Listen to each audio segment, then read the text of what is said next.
आज की वीडियो में हम Haryana CET group D exam के लिए साइंस के टॉप 1000 क्वेश्चंस करेंगे। 1000 के राउंड हम क्वेश्चन आज करेंगे।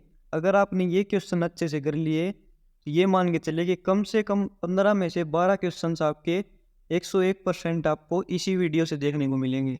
12 से ऊपर भी मिल सकते हैं, 15 भी मिल सकते हैं, लेकिन एक दो क्वेश्चन आगे पीछे भी हो सकता है, लेकिन 12 क्वेश्चन तो कन्फर्म है। 12 क्वेश्चन आपको इसी वीडियो से मिलेंगे। सारे के सारे प्रीवियस ईयर क्वेश्चन है पिछले 6 से 7 साल के। तो चलिए बिना देरी किए हम वीडियो को स्टार्ट करते हैं और कम से कम समय में हम ज़्यादा से ज़्यादा क्वेश्चन करने की कोशिश करेंगे। सबसे पहले हम मैकेनिक्स के क्वेश्चंस करेंगे। उस वैज्ञानिक का नाम बताइए जिसने सर्वप्रथम यह घोषित किया कि पृथ्वी सूर्य के चारों ओर चक्कर लगाती है। तो कोपरनिकस ने यह घोषित किया था। अगला क्वेश्चन है कि एक पिंड जल में 4 डिग्री सेल्सियस पर तैरता है। यदि वह 100 डिग्री तापमान 100 डिग्री सेल्सियस हो जाए तो उसका कुछ और भाग जलमग्न हो जाएगा। आप इसकी एक्सप्लेनेशन वीडियो को पॉज करके पढ़ सकते हैं। कम टाइम में हम ज़्यादा क्वेश्चन करने की कोशिश करेंगे तो हम ज़्यादा एक्सप्लेनेशन है वो नहीं करेंगे। अगला है चंद्रमा का प्रकाश सूर्य पर पहुंचने पर कितना समय लगता है। तो ये लगता है, जो चंद्रमा का प्रकाश है धरती पर पहुंचने में 1.3 सेकंड का टाइम है वो लगता है। अगला है रोड या रेल परिपथ पर वक्रों का झुकाव या प्रदान करने के लिए दिया जाता है। तो ये दिया जाता है विकेंद्रीय बल यानी सेंट्रीपेटल फोर्स। जब दूध को बिलोया जाता है तो उसमें मलाई पृथक होने लगती है। तो दूध बिलोने पर जो मलाई अलग होती है वो अब केंद्रीय बल के कारण होती है, सेंट्रीफ्यूगल फोर्स के कारण। हाइग्रोमीटर का उपयोग होता है अपेक्षा आर्द्रता नापने के लिए, और हाइड्रोमीटर का उपयोग जो होता है वो घनत्व मापा जाता है हाइड्रोमीटर से, और हाइग्रोमीटर से आर्द्रता। अगला है पृथ्वी के किस भाग पर जी का मान अधिकतम होगा। तो जो पोल्स यानी ध्रुवों पर जी का मान है वो मैक्सिमम होगा, और जो इक्वेटर पर होता है यानी एक्स के ऊपर जी का मान है वो मिनिमम होता है। अगला क्वेश्चन है किस कारण से वर्षा की बूंदें गोली आकार की होती हैं। तो ये सरफेस टेंशन यानी पृष्ठ तनाव के कारण है वो गोली आकार की होती हैं। पल्सर क्या होते हैं। तो पल्सर जो होते हैं वो तेजी से घूमने वाले न्यूट्रॉन तारे। फ्रिक्शन कोण और रिपोज कोण निम्नलिखित में से किस रूप में होते हैं। तो ये एक दूसरे के समान होते हैं। निम्न में से किस दरों का घनत्व सबसे कम होगा। तो इनमें से घनत्व सबसे कम पेट्रोल का होगा, और सबसे ज़्यादा इन चारों में से अगर देखें तो मरकरी का होगा। अगला क्वेश्चन है कि किस प्रक्रिया से लालटेन या लैंप की बत्ती का तेल ऊपर चढ़ता है। तो ये केशिका तत्व से। शक्ति और ऊर्जा के बीच किसने संबंध स्थापित किया। तो ये मास और एनर्जी के बीच पूछा गया है, तो आइंस्टीन ने ये संबंध स्थापित किया था। आप ये फॉर्मूला भी देख सकते हैं, E बराबर mc²। अगला क्वेश्चन है कि पनडुब्बी के अंदर से समुद्र की सतह या भूमि में दृश्य देखने के लिए किस यंत्र का प्रयोग किया जाता है।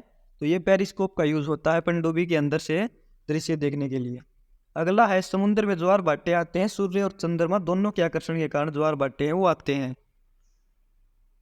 अगला क्वेश्चन है कि सौर परिवार में निम्न में से कौन सा ग्रह है वो अधिकतम दूरी पर है। तो जो वरुण ग्रह है वो सबसे ज़्यादा दूरी पर है। नेपच्यून है वो सबसे ज़्यादा दूरी पर। अगर सबसे कम दूरी पर पूछा जाए तो मरकरी है वो सबसे कम दूरी पर है सूर्य से। और सबसे अगर ठंडा ग्रह पूछा जाए तो वो यूरेनस होता है। ठीक है दोस्तों, अरुण है वो सबसे ठंडा ग्रह होता है, और सबसे गर्म ग्रह जो है वो शुक्र होता है। ये दूसरे नंबर वाले जो ग्रह हैं वो सबसे गर्म, वो सबसे ठंडे हैं। अगला क्वेश्चन है निम्न में से कौन सा तारा पृथ्वी के सबसे निकटतम है। तो सूर्य है वो पृथ्वी के सबसे निकट है। किसी भी तारे की दूरी मापने के लिए जो लाइट वर्ष का यूज किया जाता है, लाइट ईयर यानी प्रकाश वर्ष का यूज होता है। जो कुलोम है वो आवेश का मात्रक है, और जो एम्पियर है वो विद्युत धारा का मात्रक है। अगला क्वेश्चन है दो सरल पेंडुलम समान अवधि पर कंपन करते हैं, इसका उचित कारण पूछा गया है। तो उचित कारण है कि उनकी लंबाई बराबर है किंतु उनके निलंबित कणों का द्रव्यमान समान होना आवश्यक नहीं है। मास पर डिपेंड नहीं करता है, उनका टाइम पीरियड जो है वो लेंथ पर डिपेंड करता है। अगला क्वेश्चन है कोणीय संवेग की SI यूनिट है। तो कोणीय संवेग जो होता है वो रेखीय संवेग गुणा लंबवत दूरी, ये कोणीय संवेग का फॉर्मूला होता है, जिसका राइट आंसर होगा kg/m²/s। पानी के गिलास पर तैर रहा बर्फ का टुकड़ा जब पूरी तरह पिघल जाएगा तो पानी का स्तर है वो उतना ही रहेगा। सौर प्रणाली, ये क्वेश्चन बहुत इंपॉर्टेंट है। ये क्वेश्चन आपके एग्जाम में ही पूछा जा सकता है। अगर बर्फ का टुकड़ा पिघल जाएगा तो पानी का स्तर है वो चेंज नहीं होगा।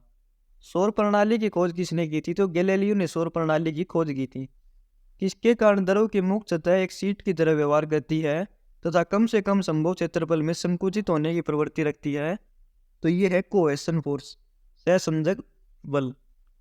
अगला क्वेश्चन है कि द्रव सभी दिशाओं में बराबर मात्रा में दबाव प्रसारित करते हैं, तो ये कहलाता है पास्कल का नियम। आप यहाँ से भी देख सकते हैं कि दबाव के बारे में पूछा गया, तो दबाव है पास्कल के नियम से जुड़ा हुआ है। बार किसकी इकाई है, तो वायुमंडलीय दाब की।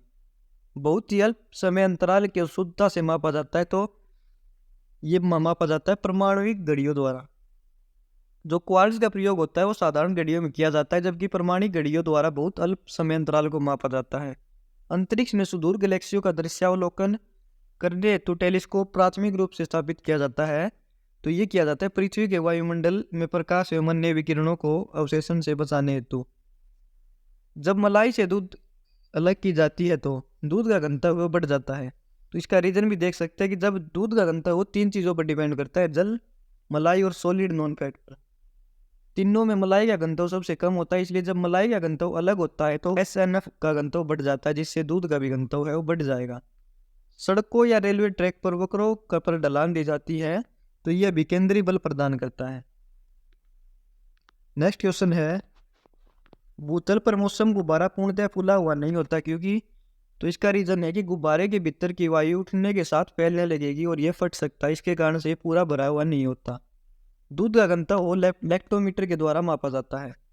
अगला क्वेश्चन है कि पानी का घनत्व केरोसिन के घनत्व से अधिक है, तो दोनों को मिलाया जाता है। अगर घनत्व जिसका कम होगा वो ऊपर तैरने लगेगा, तो पानी का घनत्व अधिक है तो केरोसिन है वो पानी के ऊपर तैरने लगेगा। अगला क्वेश्चन है, कैल्शियम जल की सतह पर तैरता है, क्योंकि मैंने आपको पिछले क्वेश्चन ही बताया जिसका घनत्व कम है वो ऊपर तैरने लगेगा, तो इसका मतलब है कि कैल्शियम है वो जल से हल्का, इसलिए वो तैरने लगता है। पानी का घनत्व है 1 ग्राम प्रति सेंटीमीटर क्यूब। अगला क्वेश्चन है, दाब की मानक अंतरराष्ट्रीय इकाई पूछी गई है। प्रेशर की तो पास्कल है, न्यूटन आपको पता है फोर्स की होती है, किलो कैलोरी जो है वो उष्मा की, और जो जूल है वो कार्य की। अगला क्वेश्चन है कि ऊर्जा के एक अनवीकरणीय स्रोत का एग्जाम्पल पूछा गया है, तो कोयला है वो अनवीकरणीय स्रोत है, बाकी तीनों है वो वृक्ष, हवा और जल तीनों नवीकरणीय स्रोत हैं। जल का क्वथनांक है वो 100 डिग्री सेल्सियस है और जमनांक है वो 0 डिग्री सेल्सियस है। न्यूटन की गति संबंधी कौन से नियम में कहा गया है कि प्रत्येक क्रिया पर एक समान और विपरीत प्रतिक्रिया होती है, तो तीसरे नियम में कहा गया है।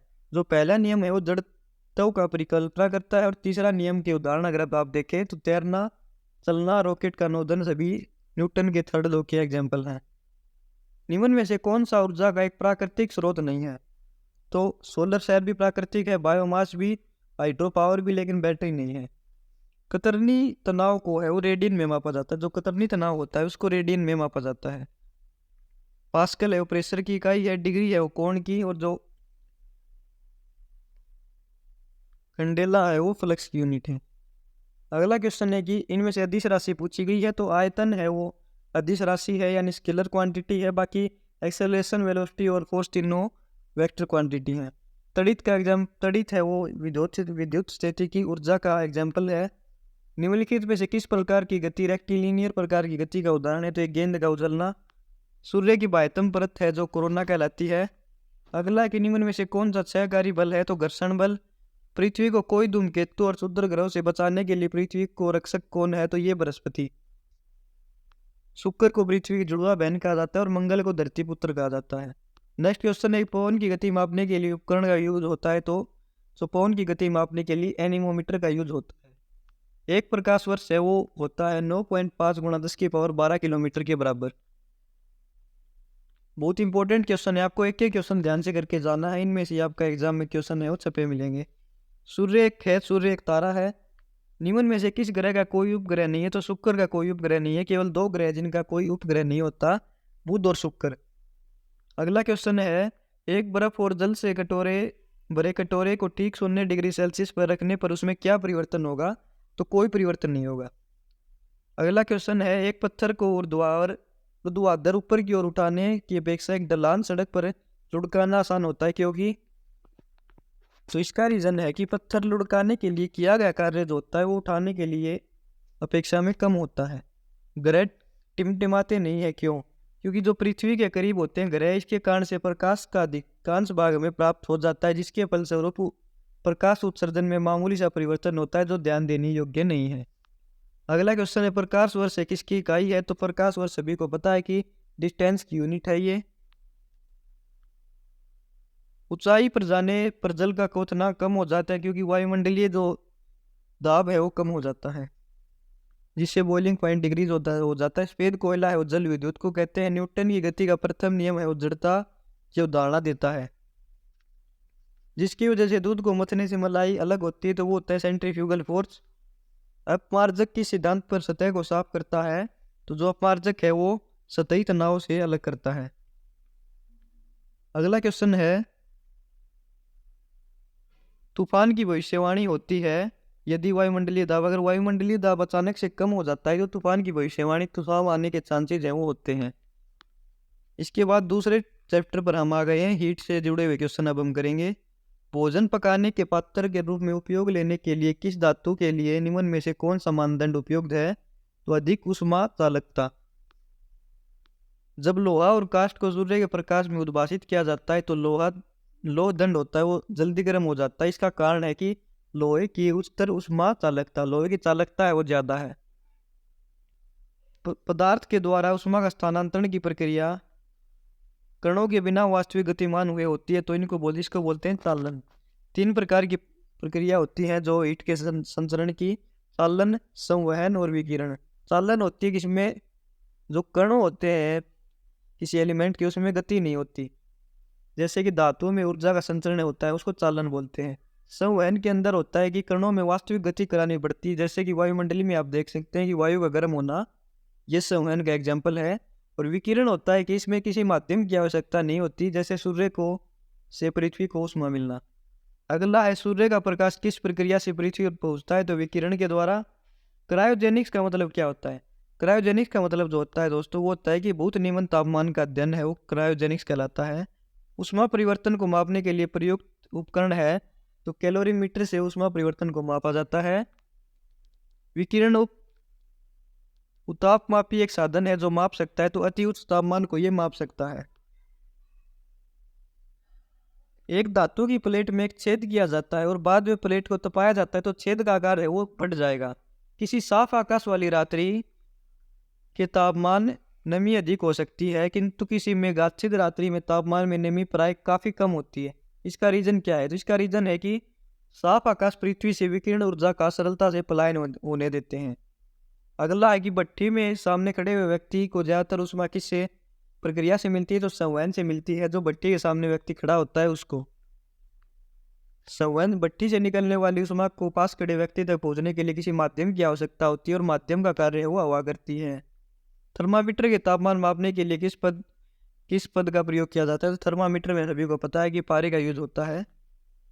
अगला क्वेश्चन है कि निम्न में से किसका प्रयोग तापमान मापने के लिए किया जाता है? तो इस क्वेश्चन के सभी ऑप्शंस गलत हैं क्योंकि तीनों का उपयोग किया जाता है, सेल्सियस का भी, फारेनहाइट का भी और केल्विन का भी।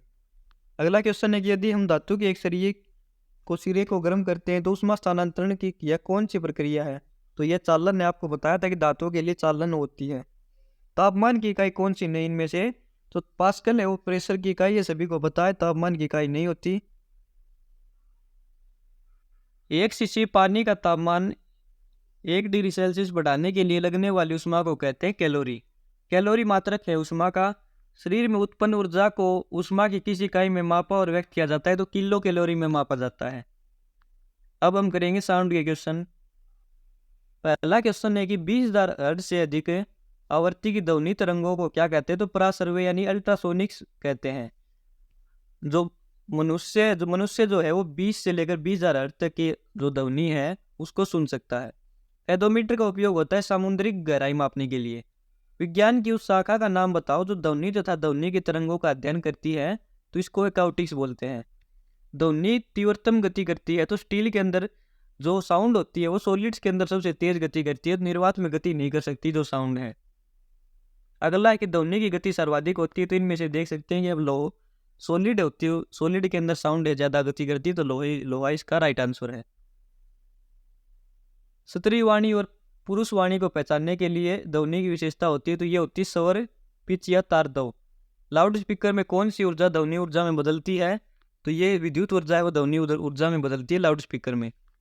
अगला क्वेश्चन है कि एक विद्युत घंटी से बेलजार में रखी जाती है जिसे एक निर्वात पंप से जोड़ा जाता है, तब बेलजार में पूर्ण रूप से निर्वातित हो जाता है। तो निर्वात में आप सभी को पता है साउंड ट्रेवल नहीं कर सकती, तो कोई ध्वनि नहीं सुनी जा सकेगी। अगला क्वेश्चन है सोनोग्राफी का दूसरा नाम क्या है? तो अल्ट्रासाउंड इमेजिंग। निम्न में से कौन सी ध्वनि तरंगों की आवृत्ति को मानव कर्ण के द्वारा सुना जा सकता है? तो 20 से 20,000 हर्ट्ज तक है वो हम सुन सकते हैं। अगला क्वेश्चन है डेसिबल किसकी इकाई जो ध्वनि की तीव्रता की बहुत ऊंची आवृत्ति की तरंग दैर्ध्य होती है? तो ये छोटी होती है। आवृत्ति ज्यादा होगी, तरंग दैर्ध्य कम होगी। तो ये आप फॉर्मूला दे सकते हैं V = न्यू लैम्डा। तो जो वेवलेंथ होती है वो आवृत्ति के इसके इन्वर्सली प्रोपोर्शनल होती है, फ्रीक्वेंसी के इन्वर्सली प्रोपोर्शनल होती है वेवलेंथ। अगला क्वेश्चन है कि शोर और संगीत में किसका अंतर है? तो स्वर का।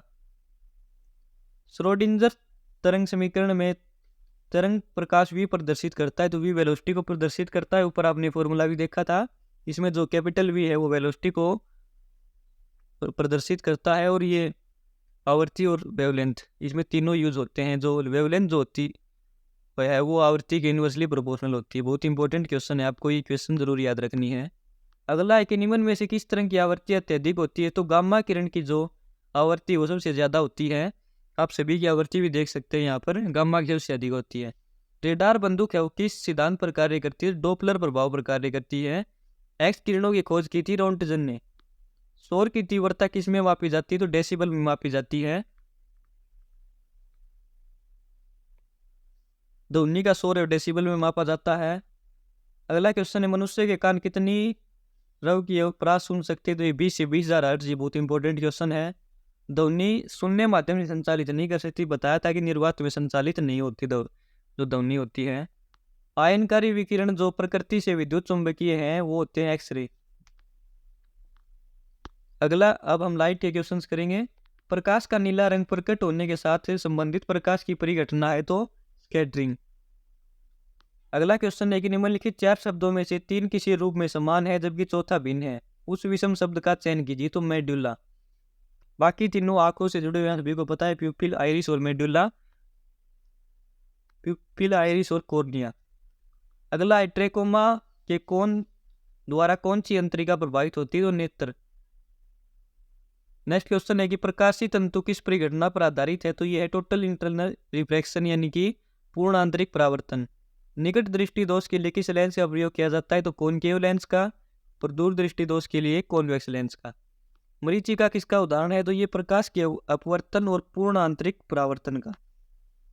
अगला है लेंस है किससे बनता है? तो फ्लिंट कांच से बनता है। प्रकाशीय फाइबर के माध्यम से संचरण का सिद्धांत कौन सा है? तो पूर्ण आंतरिक परावर्तन। अगला क्वेश्चन है कि निम्न में से किसका उपयोग दर्पण के रक्तीकरण के लिए होता है? तो सिल्वर नाइट्रेट है वो, उसका यूज होता है। निकट दृष्टि दोष के लिए किस लेंस का उपयोग होता है? तो अवतल लेंस का। समतल दर्पण द्वारा निर्मित प्रतिबिंब का आकार होता है तो वस्तु के आकार में होता है। अगला है कि तारे के किस कारण से टिमटिमाते हैं? तो प्रकाश के अपवर्तन के कारण टिमटिमाते हैं। ट्रैफिक सिग्नल में लाल प्रकाश का प्रयोग होता है क्योंकि जो लाल रंग है उसका विक्षेपण है वो न्यूनतम होता है। इसकी वेवलेंथ जो होती है रेड लाइट की वो सबसे अधिक होती है, जिसके कारण से इसका डेविएशन है वो सबसे कम होता है। प्रकाशिक तंतु किस परिघटना पर आधारित है? तो पूर्ण आंतरिक परावर्तन पर। आकाश में नीला रंग प्रकट होने के साथ प्रकाश से संबंधित घटना है तो प्रकीर्णन। अगला क्वेश्चन है आकाश में नीले रंग के प्रतीत होने का कारण है तो प्रकाश का प्रकीर्णन। यदि किसी व्यक्ति को अपना पूरा साया अपने ही आकार का प्रतिबिंब दिखता है तो उसे कौन सा आईना उपयोग किया? तो समतल दर्पण है, उसमें सेम साइज की इमेज बनती है जितनी ऑब्जेक्ट के साइज की, और जितनी दूरी पर हम खड़े हैं उतनी दूरी पर इमेज बनेगी। अगला क्वेश्चन है आकाश में नीले रंग का कारण है तो प्रकाश का प्रकीर्णन। एक चीज याद रखिए, जो समतल दर्पण होता है उसमें लेटरल इन्वर्टेड इमेज बनती है, यानी कि जो लेफ्ट में होता है राइट में दिखता है और राइट वाला लेफ्ट में दिखता है। अगला क्वेश्चन है एक जलाशय 2 मीटर गहरा प्रतीत होता है, इसकी वास्तविक गहराई पूछी गई। तो आभासी गहराई जो होती है वास्तविक गहराई अपॉन अपवर्तनांक। जो पानी का जो रिफ्रैक्टिव इंडेक्स होता है वो होता है 1.33। तो इस फॉर्मूले से आप डायरेक्ट निकाल सकते हैं कि 2.66 मीटर इसका आंसर आएगा। किसी प्रिज्म द्वारा प्रकाश का परिक्षेपण किस कारण होता है? तो ये होता है श्वेत प्रकाश 7 रंगों से बना होता है और सभी 7 रंगों का भिन्न भिन्न अपवर्तनांक होता है। अगला क्वेश्चन है पौधे हरे रंग के होते हैं क्योंकि वह हरे रंग के प्रकाश का परावर्तन करते हैं। प्रकाश के परावर्तन के नियम के अनुसार कौन सा सत्य है? तो इनमें से सत्य है कि आपतन कोण और परावर्तन कोण का मूल्य एक समान होता है। अगला क्वेश्चन है, निर्वात में प्रकाश की स्पीड दी गई है और पारदर्शी दरों का जो रिफ्रैक्टिव इंडेक्स है वो 4/3 है। तो प्रकाश के दरों में चाल है, तो ये क्वेश्चन आप इस फॉर्मूले से डायरेक्ट कर सकते हैं कि माध्यम का अपवर्तनांक होता है निर्वात में प्रकाश का वेग और माध्यम में प्रकाश का वेग। अगला क्वेश्चन है, दूरदृष्टि दोष किस लेंस का उपयोग करके ठीक किया जा सकता है? तो उत्तल लेंस का उपयोग करके ठीक किया जा सकता है। उत्तल लेंस यानी कॉन्वेक्स लेंस। जब प्रकाश की किरण पारदर्शी माध्यम से प्रवेश करती है तो उसमें परिवर्तन आता है। तो जो फ्रीक्वेंसी होती है वो कभी चेंज नहीं होती, तो तरंग दैर्ध्य और वेग में परिवर्तन आएगा। फ्रीक्वेंसी वाले ऑप्शन है वो डायरेक्ट कट जाएंगे, आवृत्ति में चेंज नहीं होगा कभी भी, तरंग दैर्ध्य और वेग दोनों में चेंज होगा। अगला क्वेश्चन है कि एक वस्तु 20 सेंटीमीटर वक्रता त्रिज्या वाले उत्तर दर्पण से 10 सेंटीमीटर की दूरी पर रखी गई है, तो उसका आवर्धन क्या होगा? तो आप ये जो उत्तल दर्पण के लिए जो मिरर फॉर्मूला है उससे आप ये क्वेश्चन सोल्व कर सकते हैं। यहाँ से सभी वैल्यू आप पुट करेंगे तो आपका राइट आंसर है वो आ जाएगा। जब प्रकाश एक भिन्न माध्यम से प्रवेश करते समय मुड़ जाता है तो यह कहलाता है अपवर्तन। अगला क्वेश्चन है, एक मैग्नीफाइंग ग्लास है वो किस प्रकार का होता है? वो कॉन्वेक्स लेंस होता है जो मैग्नीफाइंग ग्लास है। क्वेश्चन थोड़ा साफ नहीं है, इसमें पूछा गया मैग्नीफाइंग ग्लास है वो किस प्रकार का होता है, तो वो होता है एक कॉन्वेक्स लेंस।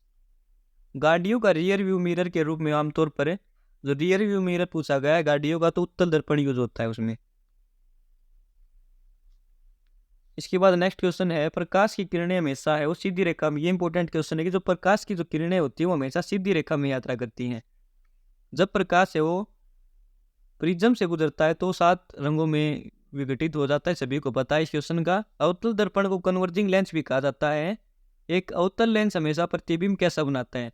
तो जो अवतल लेंस होता है, कॉन्केव लेंस होता है, वो हमेशा आभासी और सीधा है वो चित्र बनाता है। अगला है, प्राथमिक वर्ण पूछे गए हैं तो ये होते हैं लाल, हरा और नीला। इनमें से कौन सा प्राथमिक रंग नहीं है? तो अभी आपने पढ़ा है कि लाल, हरा, नीला होता है, काला नहीं होता। नेक्स्ट क्वेश्चन है कि 3D फिल्म दिखाने हेतु प्रयोग चश्मे में यूज होता है, तो इसमें होता है पोलरॉइड्स। सूर्य का प्रकाश पृथ्वी पर पहुंचता है 8 मिनट 18 सेकंड में। आसमान का रंग नीला दिखाई देता है क्योंकि वातावरण के द्वारा विकिरण के चुनिंदा फैलाव के कारण आसमान का रंग है वो नीला दिखाई देता है। फोटो इलेक्ट्रॉन निकलते हैं जब जब उपयुक्त आवृत्ति का प्रकाश द्वारा जिंक प्लेट का विकिरण देते हैं। अगला क्वेश्चन है कि इंद्रधनुष के मध्य में कौन सा रंग होता है? तो इंद्रधनुष के मध्य में होता है हरा रंग। 7 रंग होते हैं, वीप ग्योर से आप याद रख सकते हैं सभी कलर्स को। बीच में आप देखेंगे तो ग्रीन कलर है वो बीच में होता है। अब हम इलेक्ट्रिसिटी से जुड़े क्वेश्चन करेंगे। तो ट्रांसफार्मर का उपयोग पूछा गया, तो एसी वोल्टता को बढ़ाने या घटाने का काम है वो ट्रांसफार्मर से किया जाता है। विद्युतीय तंतु में प्रयुक्त तत्व होता है तो टंगस्टन होता है, जो विद्युत बल्ब में आप सभी को पता है। इसका आविष्कार अगर पूछा जाए तो थॉमस एल्वा एडिसन ने किया था। और इसके अंदर जो होती है अक्रिय गैसें जैसे आर्गन और न्यून भरी जाती है। अगला क्वेश्चन है, संचायी बैटरियों में कौन सी धातु प्रयुक्त होती है? तो शीशा का उपयोग होता है।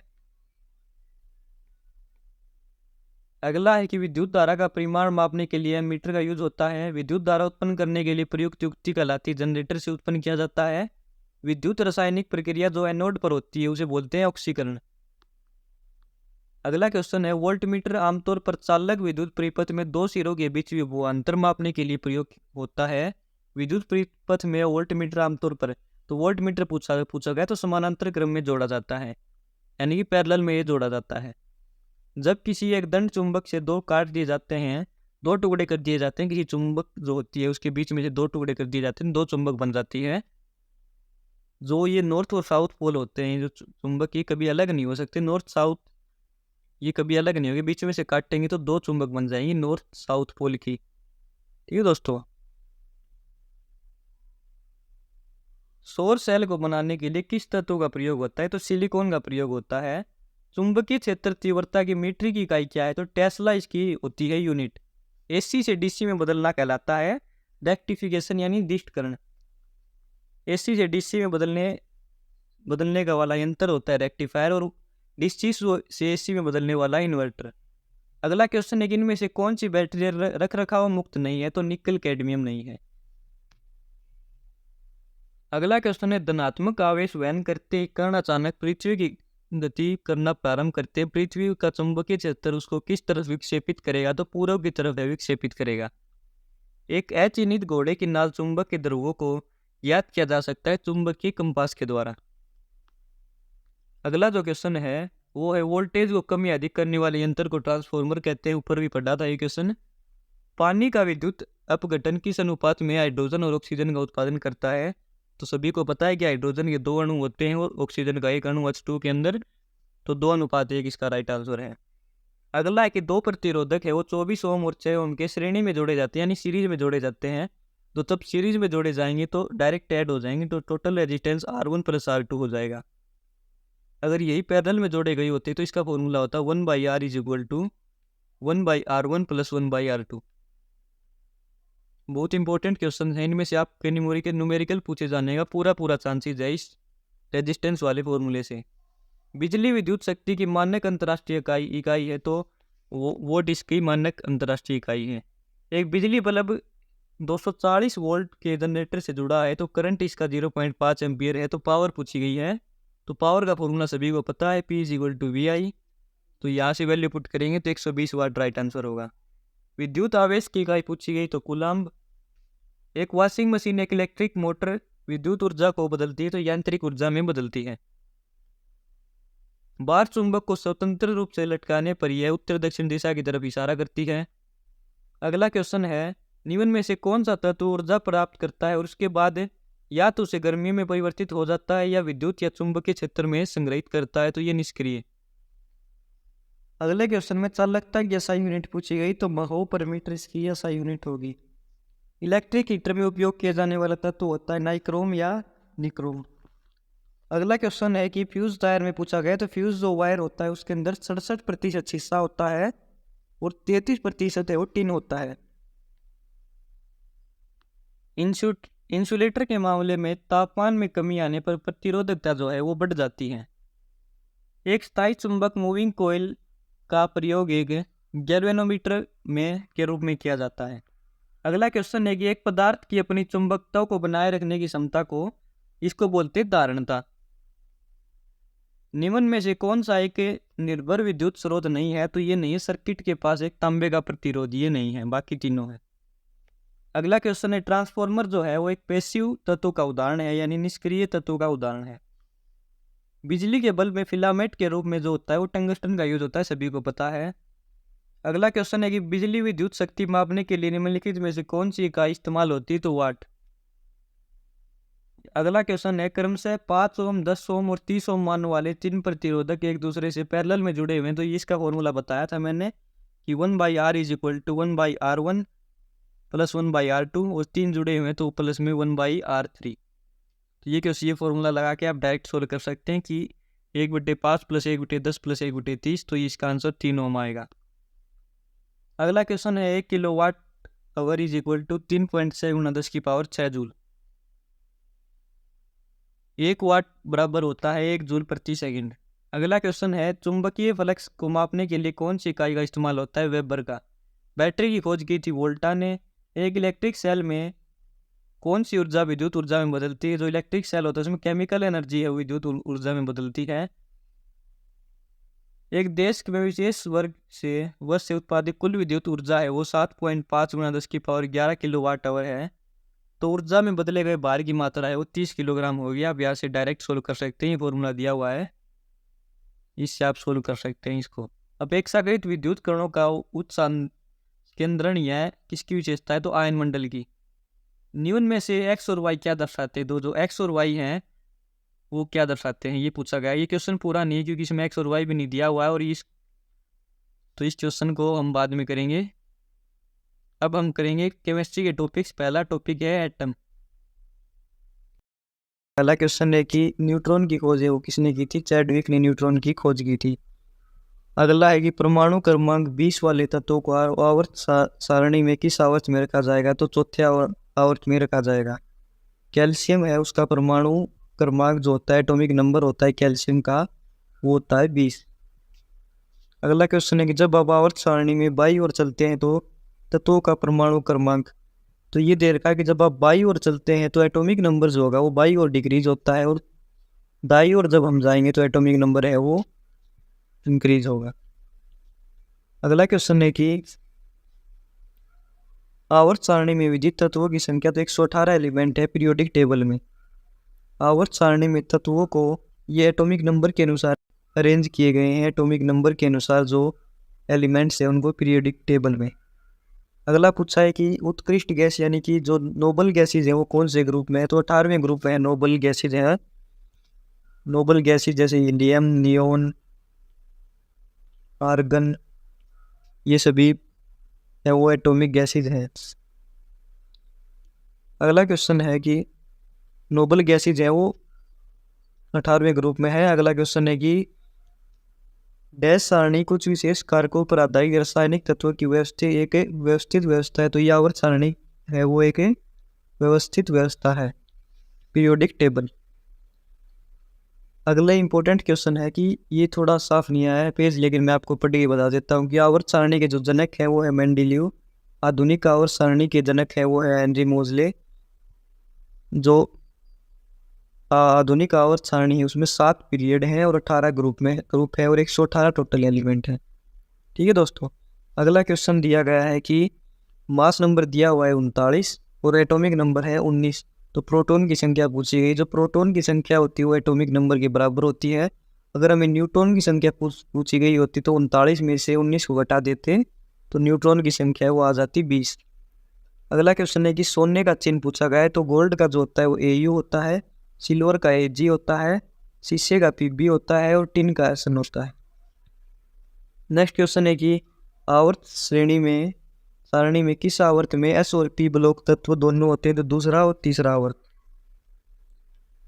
अगला क्वेश्चन है कि एक परमाणु द्रव्यमान इकाई की परिभाषा कार्बन के एक परमाणु के द्रव्यमान के 1/12 अंश के रूप में दी जाती है। ठीक है दोस्तों। अगला है कि आवर्त सारणी में एक तत्व की स्थिति इसकी प्रोटॉन की संख्या निर्धारित करती है। एटॉमिक जो नंबर होता है उसके अकॉर्डिंग पीरियोडिक टेबल में जो एलिमेंट्स है वो अरेंज किए गए हैं, तो एटॉमिक नंबर जो होता है वो प्रोटॉन की संख्या होती है। अगला क्वेश्चन है कि कौन सी तत्व में रासायनिक गुण का निर्धारण करता है, तो इलेक्ट्रॉनों की जो संख्या होती है वो जो रासायनिक गुण है उसका निर्धारण करती है। आप इसकी एक्सप्लेनेशन भी देख सकते हैं कि तत्वों के रासायनिक गुण इलेक्ट्रॉनों अपितु संयोजी इलेक्ट्रॉनों पर निर्भर करते हैं। जो वैलेंस इलेक्ट्रॉन होते हैं उनके ऊपर निर्भर करते हैं, क्योंकि जो वैलेंस इलेक्ट्रॉन ही है वही तय करते हैं कि तत्व है वो केमिकल रिएक्शन में भाग लेगा या नहीं लेगा। तो इन चारों में से किसका आकार सबसे बड़ा है, तो Sc3 पॉजिटिव इसका सबसे बड़ा है।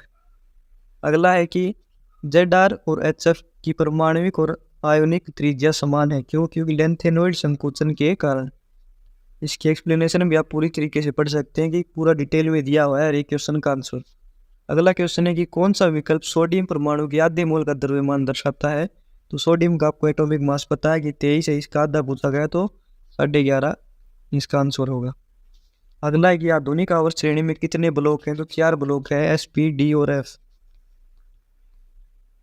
इसके बाद नेक्स्ट टॉपिक जो है वो केमिस्ट्री का, वो है इंपॉर्टेंट केमिकल कंपाउंड। तो इसमें पहला क्वेश्चन है कि किसका उपयोग है वो निश्चेतक के रूप में, यानी जो बेहोश करने में यूज किया जाता है, क्लोरोफॉर्म का यूज। मीथेन का यूज होता है ईंधन के रूप में। अमोनिया होती है नाइट्रोजन एक उर्वरक प्रशीतक और नाइट्रिक अम्ल बनाने में। क्लोरीन होती है बहुत सारे उद्योगों में यूज होती है, जैसे प्लास्टिक उद्योग, पेपर उद्योग और स्विमिंग पूल का जो जल साफ करना होता है वो क्लोरोफॉर्म से होता है। खाने का जो सोडा होता है उसका फॉर्मूला होता है NaHCO3। जो बेकिंग सोडा होता है उसका फॉर्मूला होता है NaHCO3। और सोडियम जो कार्बोनेट होता है उसका फॉर्मूला होता है Na2CO3 10H2। ये होता है washing soda, sodium carbonate. Plaster of Paris वो जिप्सम से बनाया जाता है।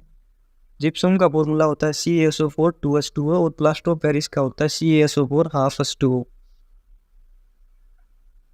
अगला क्वेश्चन है कि खाने का नमक NaCl। नेक्स्ट क्वेश्चन है कि ग्लास निम्न मिश्रण से बनाया जाता है, तो रेत और सिलिकेट के मिश्रण से वो ग्लास बनाया जाता है। अगला क्वेश्चन है धुलाई का सोडा से सोडियम कार्बोनेट। ये क्वेश्चन पहले भी आ चुका है।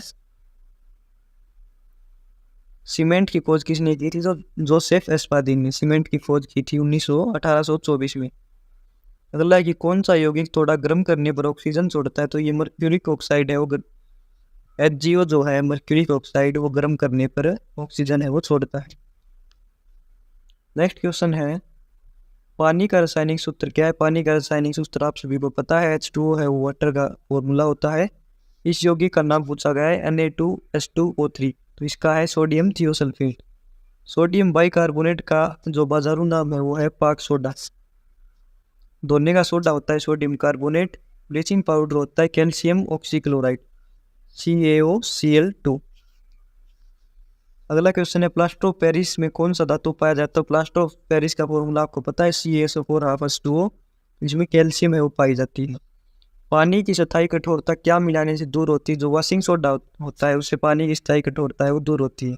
बेकिंग सोडा क्या है? तो बेकिंग सोडा है सोडियम कार्बोनेट। अगला क्वेश्चन है कि पाइरेक्स कांच में के अधिक सामर्थ्य के लिए क्या उत्तरदायी है? तो इसका आंसर है बोरेक्स।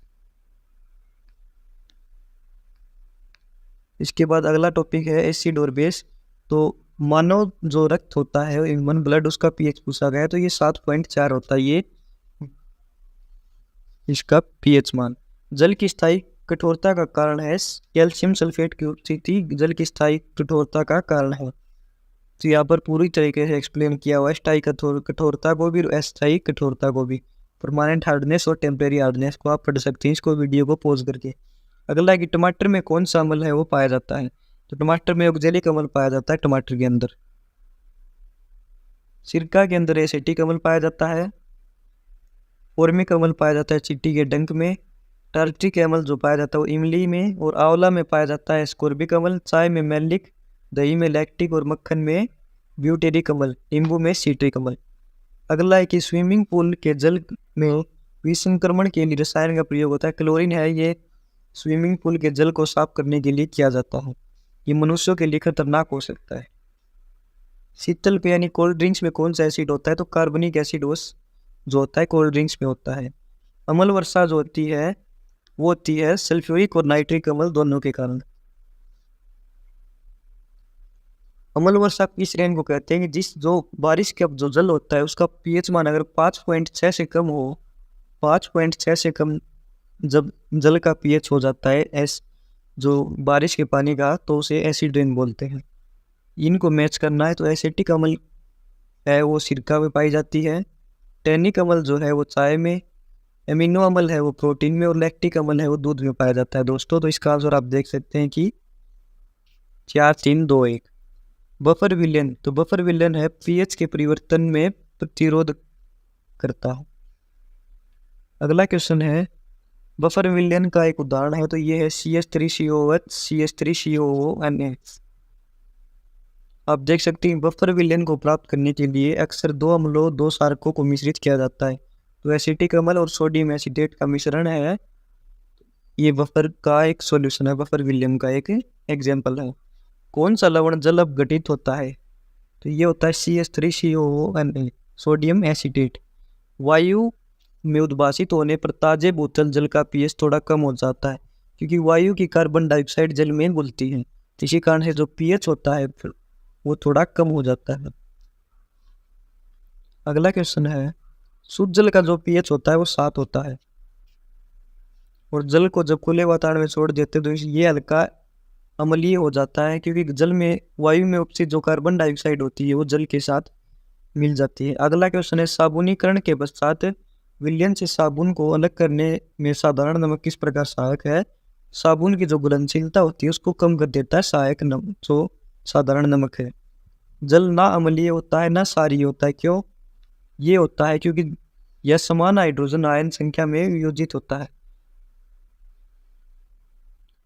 निम्नलिखित पर्यावरण प्रदूषकों में कौन अम्ल की वर्षा करता है? तो सल्फर डाइऑक्साइड। ये क्वेश्चन भी पहले आ चुका है।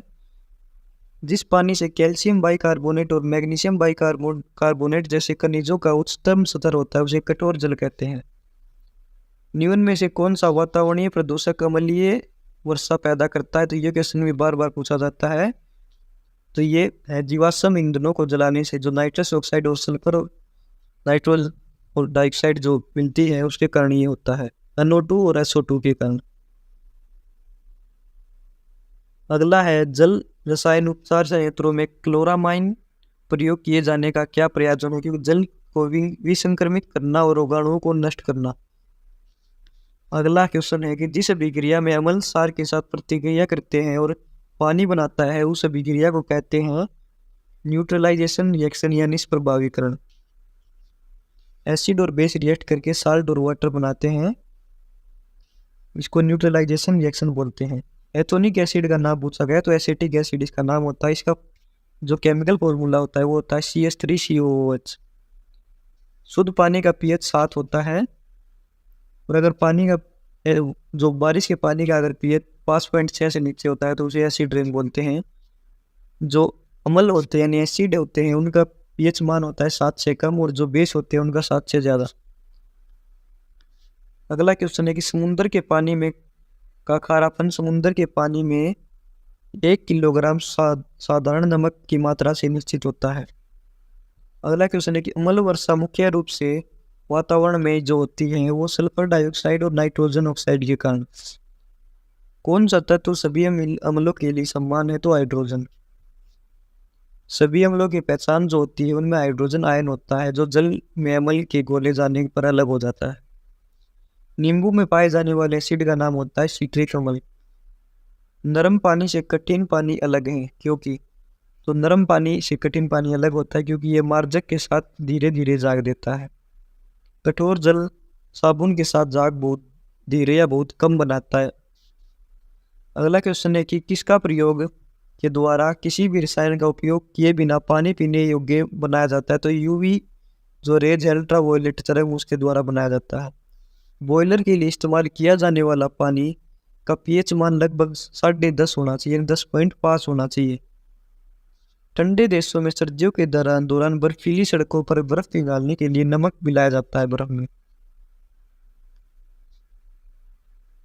नमक का उपयोग अक्सर ठंडे प्रदेशों में बर्फ पिघलाने के लिए किया जाता है। नमक एक उत्प्रेरक की तरह कार्य करता है और बर्फ को पिघलाने के लिए जल का हिमांक बिंदु घटा देता है, जिससे बर्फ को पिघलना पड़ता है। एक दुर्बल अम्ल पूछा गया इनमें से, तो एसिटिक अम्ल है वो दुर्बल अम्ल है। दुर्बल अम्ल होता है ये अपने जलीय विलयन में आंशिक रूप से आयनित होते हैं। एसिटिक अम्ल, फॉस्फोरिक अम्ल, कार्बनिक अम्ल ये सभी दुर्बल अम्ल हैं। इनका केमिकल फॉर्मूला भी आप देख सकते हैं। अगला क्वेश्चन है कि विलयन ABCD का pH मान क्रमशः 3, 4, 6, 8 है। सबसे ज्यादा एसिडिक शक्ति, तो जितना pH मान जितना कम होगा उतना ही है वो एसिडिक होगा, और जितना pH मान ज्यादा होगा उतना ही बेसिक होगा। तो ये 0 से 14 तक पैमाना होता है। जो 14 होगा वो सबसे ज्यादा बेसिक होगा, और 0 सबसे ज्यादा एसिडिक, और 7 पर होता है न्यूट्रल। केमिकल रिएक्शन देखेंगे तो कौन सा इनमें से सही नहीं है? कथन सही नहीं है। तो ऑक्सीजन का योग एक ऑक्सीकरण प्रक्रिया है। इलेक्ट्रॉन का निष्कासन एक ऑक्सीकरण प्रक्रिया है, लेकिन इलेक्ट्रॉन का योग एक ऑक्सीकरण प्रक्रिया, ये कथन है वो गलत है। ऑक्सीकरण यानी ऑक्सीडेशन क्या होती है? ऑक्सीजन का योग या इलेक्ट्रॉन का निष्कासन एक अभिक्रिया के दौरान होना ऑक्सीकरण कहलाता है। और रिडक्शन या अपचयन होता है ऑक्सीजन का निष्कासन या इलेक्ट्रॉन का योग एक अभिक्रिया के दौरान होना। तो ऑक्सीडेशन होता है या तो ऑक्सीजन ऐड हो या इलेक्ट्रॉन है वो रिमूव हो, और रिडक्शन में ऑक्सीजन या तो ऑक्सीजन है वो रिमूव हो और इलेक्ट्रॉन एक ऐड हो। अगला क्वेश्चन है कि रासायनिक अभिक्रिया किस दर निर्भर करती है? दबाव पर। दबाव पर निर्भर नहीं करती है। सांद्रण, उत्प्रेरक और तापमान पर निर्भर करती है, लेकिन दबाव पर निर्भर नहीं करती है। तीसरा क्वेश्चन है कि उत्प्रेरक के विषय में निम्न में से कौन क्या सत्य है? ए और बी दोनों सत्य हैं। वह पदार्थ जो अभिक्रिया की दर को बढ़ाता है, वह पदार्थ जो संक्रियण ऊर्जा को घटाता है। एक रासायनिक अभिक्रिया की पहचान नहीं की जा सकती द्रव्यमान परिवर्तन से। अगला क्वेश्चन है कि सोडियम सल्फेट और बोरियम क्लोराइड के मध्य होने वाली अभिक्रिया दोहरा विस्थापन कहलाती है। मैग्नीशियम रिबन एक चमकदार सफेद लौह के साथ जलता है और सफेद पाउडर में परिवर्तित होता है। इस सफेद पाउडर का नाम क्या है? तो इसका नाम है मैग्नीशियम ऑक्साइड। ग्लूकोज का ऑक्सीकरण है एक्सोथर्मिक प्रोसेस। अगला क्वेश्चन है कि किस वजह से जो अनशील है उसका गलनांक ऊंचा है? तो यह है स्थिर वैद्युत आकर्षण बल के कारण। सोडियम क्लोराइड में सोडियम और क्लोराइड आयन स्थिर विद्युत आकर्षण बल से जुड़े होते हैं। उत्पाद के बनने में आयनिक जो आबंध होता है। हाइड्रोजन सल्फाइड या हाइड्रोजन क्लोराइड की तुलना में जल का क्वथनांक अधिक होने का कारण है, तो ये है पोलर कोवलेंट बॉन्ड यानी कि ध्रुवीय सहसंयोजक बंधन। एक रासायनिक अभिक्रिया जिसमें जल के कणु का पदार्थ में मिलाया जाता है उसे कहते हैं हाइड्रोलिसिस। नेक्स्ट क्वेश्चन है कि यदि एक निश्चित अभिक्रिया की दर और दर स्थिरता की इकाई समान है तो अभिक्रिया की कोटि है 0। तो यहाँ पर पूरा एक्सप्लेन कर रखा है, आप इसको देख सकते हैं वीडियो को यहीं पर रोककर। अगला क्वेश्चन है कि एक पदार्थ को खुले में रखने पर हवा में से नमी अवशोषित करने का गुण धर्म है वो कहलाता है प्रस्वेदन। ईंधन, विलयन और gas, fuel solution and gases. पहला क्वेश्चन है मूत्र में शर्करा का परीक्षण किया जाता है तो बेनेडिक्ट विलियन से। दूध एक उदाहरण है तो पायस का, दूध का उदाहरण है पायस। इमल्सन का उदाहरण है दूध एक। अगला क्वेश्चन है कि डैश एक जलीय घोल का उदाहरण है, तो ये चीनी जो है वो जलीय घोल का उदाहरण है। वैसे इन ऑप्शन के अकॉर्डिंग चीनी आंसर है। अगर क्वेश्चन देखा जाए तो क्वेश्चन है वो पूरा नहीं है, इसका सही आंसर होगा चीनी का पानी में घोल। अगला क्वेश्चन है बालू और पानी के मिश्रण को फिल्ट्रेशन की प्रक्रिया द्वारा अलग किया जाता है। बालू और पानी का जो मिश्रण है उसको फिल्ट्रेशन से अलग किया जाता है। एक पदार्थ जो कम मात्रा में मौजूद होता है और दूसरे पदार्थ में घुलकर एक घोल का निर्माण करता है उसे कहा जाता है सोल्यूट। अगला क्वेश्चन है डैश कार्बन, हाइड्रोजन और हाइड्रोक्साइड से बनता है। तो ग्लिसरीन जो है वो कार्बन, हाइड्रोजन और हाइड्रोक्साइड से बनता है। सही विकल्प का चयन कीजिए। ऑक्सीजन जलाना, कार्बोहाइड्रेट्स बुझाना। कार्बन डाइऑक्साइड जो होता है बुझाने के काम आता है, ऑक्सीजन जलाने के, CO2 है वो बुझाने के। अगला क्वेश्चन है कि पृथ्वी के वायुमंडल में कौन सा तत्व सर्वाधिक प्रचुर मात्रा में पाया जाता है। तो वायुमंडल में सभी को पता है कि 78% नाइट्रोजन होती है, उसके बाद ऑक्सीजन, उसके बाद आर्गन और उसके बाद कार्बन डाइऑक्साइड। तो ये चारों आप जरूर याद रखें कि एक क्वेश्चन ऐसा भी पूछा गया था कि इन चारों में से सबसे कम कौन सी पाई जाती है, तो आर्गन तीसरे नंबर पर और CO2 चौथे नंबर पर पाई जाती है सबसे कम। अगला है कार्बन मोनोऑक्साइड एक ज्वलनशील गैस है। निम्न में से कौन सी गैस ज्वलनशील है। तो इनमें से हाइड्रोजन है वो ज्वलनशील गैस है। ऑक्सीजन ज्वलनशील गैस नहीं है, पृथ्वी को जलाने में सहायक होती है। जो ऑक्सीजन होती है वो जलाने में सहायक होती है, ज्वलनशील नहीं होती ऑक्सीजन। इसका राइट आंसर है हाइड्रोजन। नेक्स्ट क्वेश्चन है प्राकृतिक गैस का मुख्य घटक है तो मीथेन है।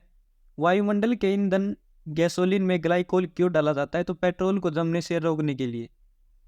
अगला है विज्ञापन पट और सजावटी रोशनी में आमतौर पर इस गैस का उपयोग किया जाता है तो नियोन का। कौन सी गैस अक्रिय गैस यौगिक बना सकती है। इनमें से कौन सी गैस जो है अक्रिय गैस यौगिक बना सकती है। तो इसका राइट आंसर होगा जिनोन। जिनोन एक अक्रिय गैस समूह का सदस्य होने के बावजूद सर्वाधिक विद्युत ऋणात्मक तत्व फ्लोरीन के साथ यौगिक बना लेती है। ठीक है दोस्तों, इंपॉर्टेंट क्वेश्चन है। जिनोन है वो फ्लोरीन के साथ यौगिक बना लेती है। अगला क्वेश्चन है द्रवित पेट्रोलियम गैस में आमतौर पर होता है तो जो लिक्विड पेट्रोलियम गैस होता है उसमें आमतौर पर होता है मीथेन, ब्यूटेन और प्रोपेन। वाटर गैस को बनाया जाता है तो वाटर गैस को बनाया जाता है रेड हॉट कार्बन पर वायु प्रवाहित करके। वाटर गैस बनाया जाता है रेड हॉट कार्बन पर वायु प्रवाहित करके। अगला क्वेश्चन है पेट्रोलियम परिष्करण क्रिया का अवशिष्ट पदार्थ है। तो पेट्रोलियम जो रिफाइनिंग होता है उसके उपयोग से भी अवशिष्ट पदार्थ है। पेट्रोलियम परिष्करण प्रक्रिया में गैसोलीन, केरोसिन, एस्फाल्ट, पैराफिन, मोम इत्यादि ये सभी यूज होते हैं। तो इसके चारों ऑप्शन है वो राइट है चारों। अगला है वाटर गैस में कार्बन मोनोऑक्साइड का प्रतिशत क्या होता है। तो वाटर गैस में 50% कार्बन मोनोऑक्साइड होती है, 40% हाइड्रोजन और बाकी मीथेन।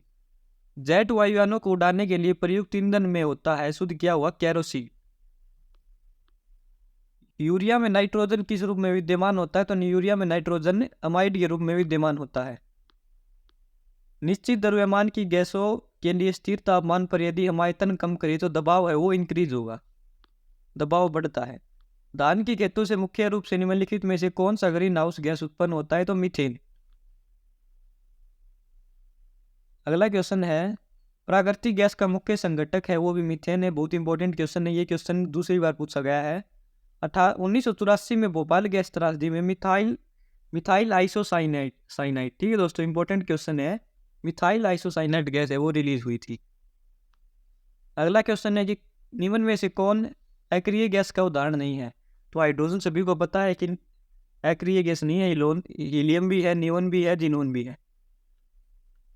अगला है गुब्बारों को फुलाने के लिए कौन सी गैस इस्तेमाल होती है? तो सभी को पता है हीलियम गैस इस्तेमाल होती है।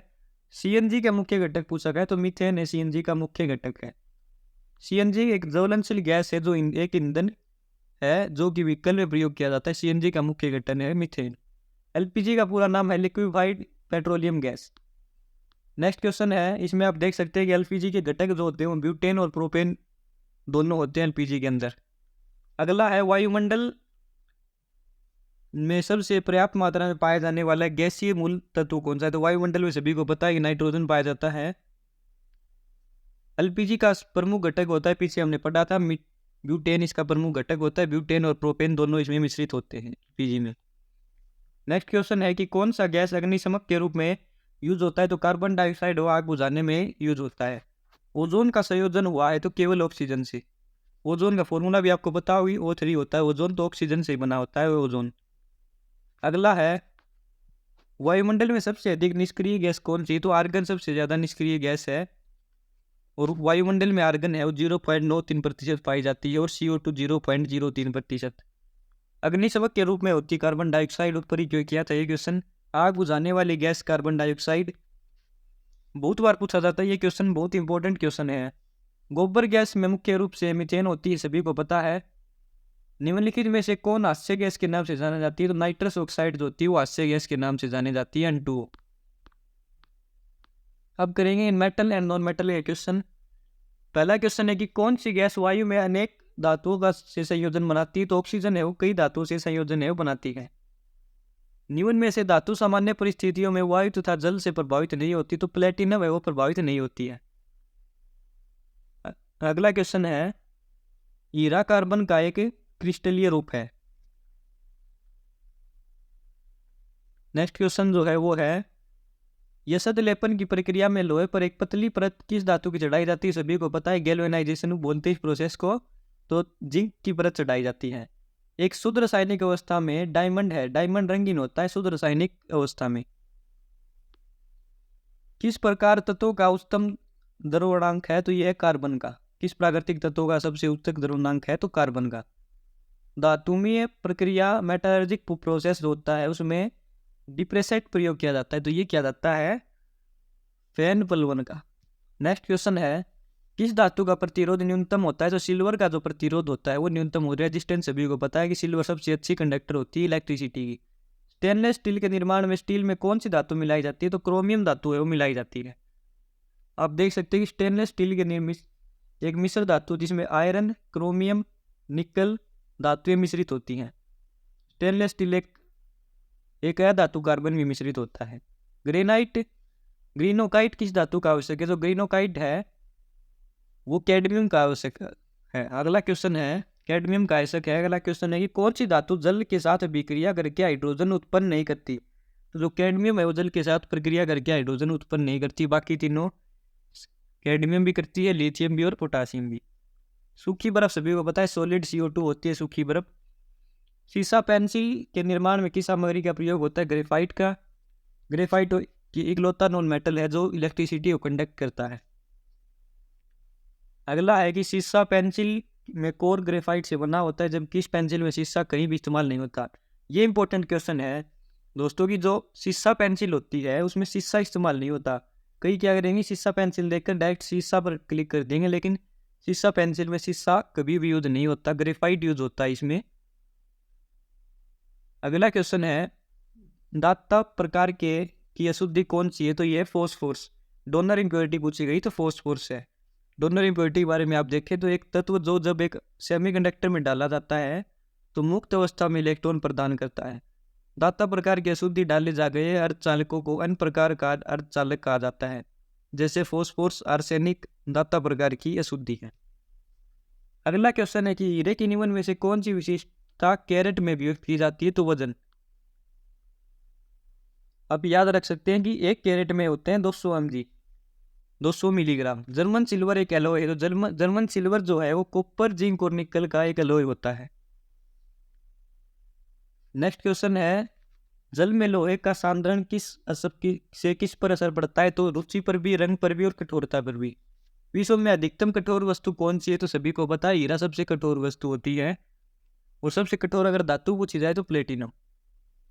प्लास्टोसियानिन में उपस्थित धातु है, तो ये कॉपर इसमें उपस्थित होता है। प्लास्टोसियानिन है एक प्रोटीन होता है, यह प्रकाश संश्लेषण की प्रक्रिया में महत्वपूर्ण भूमिका निभाता है। कांसा एक मिश्र धातु है कॉपर और टिन की। जो ब्रॉन्ज होता है वो कॉपर और टिन की एक मिश्र धातु है। इसके बाद अगला क्वेश्चन है कि पेंसिल बनाने में ग्रेफाइट का उपयोग होता है, सभी को पता है, अभी ऊपर हमने क्वेश्चन किया था। कमरे के ताप पर द्रव रूप में रहने वाली धातु मरकरी होती है। कौन सी धातु HNO3 से अभिक्रिया कर हाइड्रोजन उत्पन्न करती है? तो जिंक जो होती है वो HNO3 से अभिक्रिया करके हाइड्रोजन उत्पन्न करती है। आप ये रिएक्शन भी देख सकते हैं कि Zn+2 HNO3 इज इक्वल, ये रिएक्शन होगी आपकी ZnNO3 ट्वाइस H2 गैस, वो ये रिलीज करेगी। कौन सी धातु ठंडे पानी के साथ अभिक्रिया नहीं करती? ठंडे पानी के साथ कौन सी गैस अभिक्रिया नहीं करती? तो इनमें से जो मैग्नीशियम है वो ठंडे पानी के साथ अभिक्रिया नहीं करेगी। मैग्नीशियम है वो भाप के साथ अभिक्रिया करके मैग्नीशियम ऑक्साइड और वह हाइड्रोजन गैस बनाता है, परंतु ठंडे पानी से क्रिया नहीं करता। इंपॉर्टेंट क्वेश्चन है, मैग्नीशियम ठंडे पानी से रिएक्शन नहीं करता है। जब एसिड धातु के साथ अभिक्रिया करता है तब सामान्यतः कौन सी गैस मुक्त होती है? तो हाइड्रोजन गैस है वो मुक्त होती है। अगला है कि दंत मिश्रण चांदी और टिन धातु के साथ पारे की एक मिश्र धातु। दंत मिश्रण जो होता है वो चांदी और टिन की धातु के साथ पारे की एक मिश्र धातु है। अगला है बॉक्साइट एल्यूमिनियम का और है, बहुत इंपॉर्टेंट क्वेश्चन है ये। गैर धातु का उदाहरण पूछा गया है, तो सल्फर इसमें गैर धातु है, लोहा, पोटासियम, मैग्नीशियम तीनों धातु है। एकमात्र ऐसा गैर धातु जो सामान्य तापमान पर तरल अवस्था में पाया जाता है। इंपॉर्टेंट क्वेश्चन है ये। ब्रोमीन ओनली नॉन मेटल है जो रूम टेम्परेचर पर लिक्विड फॉर्म में पाई जाती है। विज्ञान की एक शाखा जो धातु के अवयवों से धातु के निष्कर्षण के लिए वैज्ञानिक अभिक्रियाओं के उपयोग से संबंधित है, उसे नाम से जाना जाता है धातु विज्ञान के नाम से। अगला है कि धातु के जिस गुण के कारण उन्हें खींचकर तार बनाया जाता है उस गुण को क्या कहा जाता है? तो उसको डक्टिलिटी कहा जाता है, लचीलापन। और माल्येबिलिटी जो होता है वो थिन शीट्स में धातु को बदलना माल्येबिलिटी कहलाता है। अगला क्वेश्चन है, कौन सी बिजली का चालन नहीं करता इनमें से? तो कांच सभी को पता है कि बिजली का चालन नहीं करेगा। तांबा, एल्यूमिनियम, सोना तीनों बिजली का चालन करते। सबसे अच्छी बिजली का चालक पूछा जाए तो चांदी सबसे अच्छा कंडक्टर होता है या इलेक्ट्रिसिटी का। और भविष्य की धातु के नाम से जाना जाता है एल्यूमिनियम को। और अक्रिय धातु होती है सोना और प्लेटिनम। अगला है कि कौन सी धातु बिजली की सबसे अच्छी चालक है? तो ग्रेफाइट धातु है, यह धातु पूछी गई तो धातु है ग्रेफाइट। ये कुछ इंपॉर्टेंट क्वेश्चन देखिए कि एकमात्र धातु तो द्रव अवस्था में ब्रोमीन, चमकीली धातु है आयोडीन, अचालक धातु पारा और विस्मत जो है मेटल है लेकिन वो कंडक्टर नहीं है। अम्लों से अभिक्रिया करने पर हाइड्रोजन न छोड़ने वाली धातु सोना, चांदी, प्लेटिनम और तांबा। अगला क्वेश्चन है, टकराने पर अनुनाद न प्रकट करने वाली धातु पारा। शुष्क बर्फ क्या होता है? सॉलिड CO2 होती है शुष्क बर्फ, सभी को पता है, ये क्वेश्चन बहुत बार आ चुका है। वातावरण तथा पृथ्वी पर जल सहित पृथ्वी की पपड़ी का लगभग 50% है वो ऑक्सीजन होता है। अगर पृथ्वी की अगर परत के ऊपर पूछा जाए तो सबसे ज़्यादा ऑक्सीजन मिलती है, उसके बाद सिलिकॉन और उसके बाद एल्यूमिनियम। कांसा मिश्रण है, तो कांसा मिश्रण है कॉपर का और टिन का। ये जो क्वेश्चन है ऑक्सीजन सिलिकॉन वाला, ये बहुत तरीके से पूछा जाता है। सीधा तत्व पूछ लिया जाए तो ऑक्सीजन, कई बार पूछ लेते हैं कि पृथ्वी की परत पर सबसे ज़्यादा कौन सी मेटल पाई जाती है, तो उसमें आपका आंसर होगा एल्यूमिनियम। अगला क्वेश्चन है, बहुत इंपॉर्टेंट क्वेश्चन है, इसको जरूर याद रखें। मानव द्वारा उपयोग किया गया पहला धातु कौन सा था? तो तांबा था। किस खनिज पदार्थ को सबसे कठोर माना जाता है? तो हीरे को सबसे कठोर माना जाता है। निम्नलिखित में से पारा का मुख्य आवश्यक है, तो पारा के आवश्यक जो है वो है सिन्नेबार, लोहे का आवश्यक है हेमेटाइट, एल्यूमिनियम का आवश्यक है बॉक्साइट और शीशे का गेलेना। पोषक मैग्नीशियम पाया जाता है डोलोमाइट में। निम्न में से कौन सी धातु का गलनांक सबसे कम है? तो पारे का गलनांक है वो सबसे कम है। कौन सा खनिज में ऑक्सीजन नहीं पाया जाता? तो क्रायोलाइट में ऑक्सीजन नहीं पाया जाता, बाकी तीनों में, बॉक्साइट में भी, कैल्साइट में भी, हेमेटाइट में भी ऑक्सीजन पाया जाता है। सभी के आप फॉर्मूले भी देख सकते हैं, बॉक्साइट का, एल्यूमिनियम, क्रायोलाइट का, कैल्साइट का और हेमेटाइट का। निम्नलिखित में से कौन सा ऑक्साइड अम्लीय नहीं है? तो Na2 जो है वो अम्लीय नहीं होता। सौर ऊर्जा रूपांतरण के लिए आवश्यक तत्व है सिलिकॉन। निम्न में से सबसे कम भारी धातु कौन सी है? सबसे कम भारी धातु है इनमें से, अगर पूछा जाए तो इनमें से लोहा सबसे भारी कम भारी है। उपरोक्त विकल्प में घनत्व पूछा है तो सबसे ज्यादा कम घनत्व है पारा का है 13.56, चांदी का 10.5 ग्राम, लोहे का 7.86 ग्राम पर सेंटीमीटर क्यूब और सोने का 9.86। तो इनमें सबसे कम घनत्व है वो लोहे का है। वैसे सबसे हल्की अगर धातु पूछी जाए तो लिथियम होती है। निम्न में से कौन सा बिजली का सर्वोत्तम चालक है? तो चांदी सबसे अच्छी चालक है, सभी को पता है। भविष्य की धातु है वो एल्यूमिनियम है। पित्तल एक मिश्र धातु है तांबे का और जिंक का। अगला क्वेश्चन है कि कौन सा सर्वाधिक लचीला है? तो स्टील है वो सबसे ज्यादा लचीला है। ये क्वेश्चन बहुत इंपॉर्टेंट है, कई इसमें देखकर सीधा लचीला देखकर डायरेक्ट रबर करेंगे, लेकिन स्टील है वो सबसे ज्यादा लचीला है। बहुत इंपॉर्टेंट क्वेश्चन है, ये बहुत बार पूछा जाता है। नेक्स्ट टॉपिक है न्यूक्लियर रिएक्शन। अल्फ्रेड नोबल का संबंध है किसके आविष्कार से? डायनामाइट के आविष्कार से है। पृथ्वी की आयु का निर्धारण किया जाता है रेडियोमेट्रिक काल निर्धारण द्वारा। एटम बम का आविष्कार किया ओटो अन्य। अगला क्वेश्चन है निम्नलिखित में से किसका उपयोग विस्फोटक के रूप में किया जाता है? तो नाइट्रोग्लिसरीन का उपयोग है विस्फोटक के रूप में किया जाता है। जल्दी जल्दी क्वेश्चन करेंगे हम, अभी बहुत सारा क्वेश्चन बचते हैं, बहुत सारे कम समय में क्वेश्चन आपको करवाएंगे। निम्नलिखित में से कौन सी अभिक्रिया सूर्य की ऊर्जा का मुख्य स्रोत है? तो संलयन अभिक्रिया। एक्स किरण क्षेत्र किसके बीच पड़ता है? तो ये पड़ता है गामा और पराबैंगनिक क्षेत्र के बीच। तो आप देख सकते हैं कि किरणों के खोजकर्ता देख सकते हैं और उनकी आवृत्ति भी देख सकते हैं। गामा किरणों की खोज की थी बेक्यूरेल और क्यूरी ने। एक्स किरणों की खोज की थी रोंटजन ने। पराबैंगनी किरणों की रिटर ने। दृश्य किरण की न्यूटन ने। अवरक्त किरणों की अर्सल ने। लघु रेडियो तरंगों की हर्ट्ज ने और दीर्घ रेडियो तरंगों की मार्कोनी ने। बहुत इंपॉर्टेंट क्वेश्चन है आपको, इनमें सबसे ज़्यादा आपको एक्स किरणों का और गामा किरणों का तो जरूर याद रखना है, रोंटजन और बेक्यूरेल व क्यूरी। अगला क्वेश्चन है एक्स किरण क्षेत्र है वो गामा किरण और पराबैंगनी क्षेत्र के मध्य आता है। फिर से रिपीट हो गया। रेडियम का अर्धायु काल 1600 वर्ष है, इसका औसत आयु काल होगा 2319। ये आप यहाँ पर फॉर्मूला दिया हुआ है, डायरेक्ट इससे आप निकाल सकते हैं इस वैल्यू को। अगला क्वेश्चन है बारूद में सल्फर की उपस्थिति है वो इग्निशन तापमान कम करता है। एक नाभिक अभिक्रिया जहाँ एक परमाणु का नाभिक अपेक्षाकृत छोटे भागों में द्विभाजित होता है उसको बोलते हैं नाभिकीय विखंडन। परमाणु अपशिष्टों से उत्पन्न होने वाले उच्च ऊर्जा विकिरण के कारण लेकेमिया हो सकता है। ये इंपॉर्टेंट क्वेश्चन है कि परमाणु अपशिष्टों से जो उत्पन्न होने वाले उच्च ऊर्जा विकिरण होते हैं उनके कारण लेकेमिया ल्यूकेमिया हो सकता है। सभी को पता है ल्यूकेमिया है वो रक्त को प्रभावित करता है। अगला है प्राकृतिक विघट नाभिक तत्वों का परमाणु क्रमांक जो होता है वो होता है रेडियो एक्टिव एलिमेंट पूछा गया तो 82 से ऊपर वाले जो होते हैं वो रेडियो एक्टिव एलिमेंट्स होते हैं। रेडियोधर्मी पदार्थों से क्या नहीं निकलती? तो आपतित किरणें नहीं निकलती। निम्न में से नाभिकीय विखंडन विधि की श्रेणी में क्रिया में न्यूट्रॉन को अवशोषित करने के लिए क्या प्रयोग किया जाता है? बोरोन। ये ध्यान से देखिए, क्वेश्चन से जो है इंपॉर्टेंट है। यहाँ पर नाभिकीय ईंधन में यूज होता है यूरेनियम 235, यूरेनियम 233 ईंधन के रूप में यूज होता है। मॉडरेटर के रूप में यूज होता है न्यूट्रॉन को मंद करने के लिए ग्रेफाइट बेरिलियम, और कंट्रोल रोड्स के रूप में कैडमियम का यूज होता है। कैडमियम और बोरोन दोनों का यूज होता है। हिरोशिमा पर कब परमाणु हमला किया गया? तो 6 अगस्त 1945 को हिरोशिमा पर और 9 अगस्त को नागासाकी पर।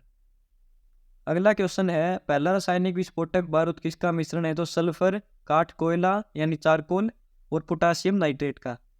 निम्न में से कौन सा आइसोटोप परमाणु ऊर्जा के उत्पादन में प्रयोग किया जाता है? तो यूरेनियम 235। अगला है परमाणु रिएक्टरों में इस्तेमाल किए जाने वाला यूरेनियम का समस्थानिक है तो यूरेनियम 235। बहुत इंपॉर्टेंट है, ये क्वेश्चन बार बार पूछा जा रहा है। एक्सरे किरणों की खोज की थी रोंटजन ने। ये क्वेश्चन तो कम से कम HSSC की प्रीवियस ईयर पेपर में आप देखेंगे तो 8 से 10 बार ये क्वेश्चन पूछा गया है। बहुत इंपॉर्टेंट क्वेश्चन है, एक्सरे की खोज किसने की थी। नेक्स्ट क्वेश्चन है बारूद का आविष्कार किसने किया? तो रॉजर बेकन ने।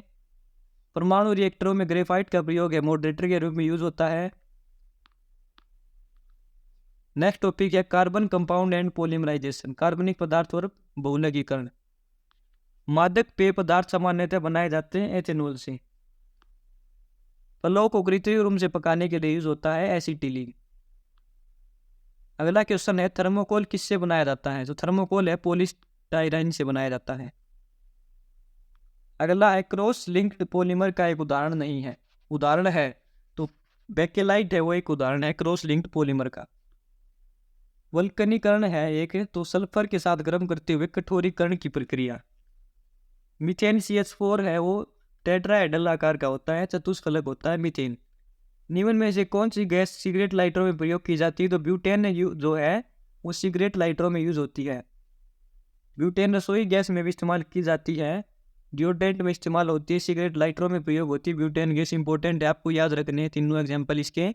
कृत्रिम रूप से फलों को पकाने के लिए, ये क्वेश्चन बार बार पूछा जा रहा है। एसिटाइलिन जो होता है वो कृत्रिम रूप से फलों को पकाने के लिए यूज होता है। अगला है पेंटेन द्वारा दर्शाए गए संरचनात्मक आइसोमर की कुल संख्या है 3। एसिटिक अम्ल कौन सा क्रियात्मक समूह पाया जाता है? तो COOH CH3COOH ये होता है एसिटिक अम्ल का फॉर्मूला, एसिटिक एसिड का। फॉर्मेल्डिहाइड सामान्य रूप से किस नाम से प्रसिद्ध है? तो फॉर्मेलिन। अब हम बायोलॉजी के क्वेश्चंस करेंगे। पहले कोशिका चैप्टर करेंगे। तो मानव कोशिका में कितने क्रोमोसोम होते हैं? 40 क्रोमोसोम होते हैं। 23 जोड़े होते हैं और 40 क्रोमोसोम होते हैं। 22 जोड़े पुरुष और महिलाओं में समान होते हैं, जबकि 23वां है वो भिन्न होता है। अगला क्वेश्चन है कि कोशिकांग का नाम क्या है जिसमें प्रकाश संश्लेषण होता है? तो क्लोरोप्लास्ट में प्रकाश संश्लेषण होता है। क्लोरोप्लास्ट होता है कि पादप व बैक्टीरिया कोशिका का एक भाग जिसमें क्लोरोफिल पाया जाता है, जिसके कारण इसमें प्रकाश संश्लेषण प्रक्रिया होती है। अगला क्वेश्चन है कि कोशिकांग जो प्रोटीन संश्लेषण में शामिल होता है उसे क्या कहते हैं? तो उसको बोलते हैं राइबोसोम। राइबोसोम इसकी खोजकर्ता जो है राइबोसोम के वो है जॉर्ज पेलेड। यह एक कणिकामय संरचना है। आप पूरी डिटेल एक्सप्लेनेशन इसकी देख सकते हैं कि जिसमें RNA और प्रोटीन बनी होती है, और इन्हें कोशिका की प्रोटीन फैक्ट्री भी कहा जाता है। हरितलवक है, इसका कार्य होता है कि प्रकाश संश्लेषण द्वारा भोजन का निर्माण करना। माइटोकॉन्ड्रिया कार्य होता है कि कोशिकीय शोषण द्वारा ATP निर्माण करना। जीव द्रव्य का होता है जीवन की आधारशिला।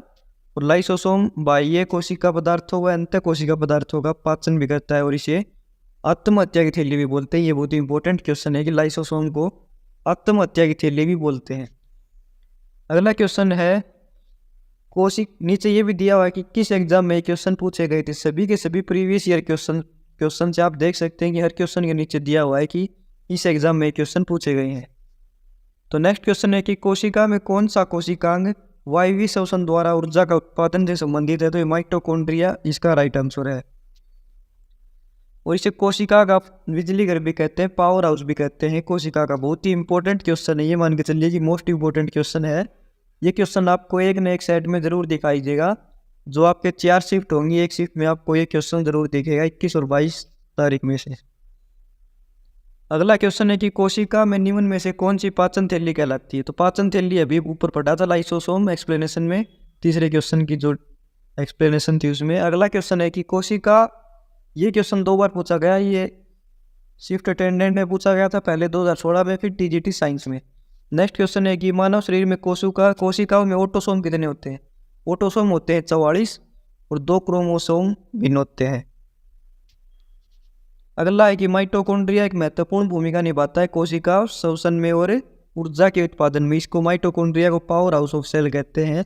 माइटोकॉन्ड्रिया से जुड़ा क्वेश्चन आपको जरूर मिलेगा एक शिफ्ट में, ये बात कन्फर्म है। आप जरूर ये क्वेश्चन ध्यान में रखें।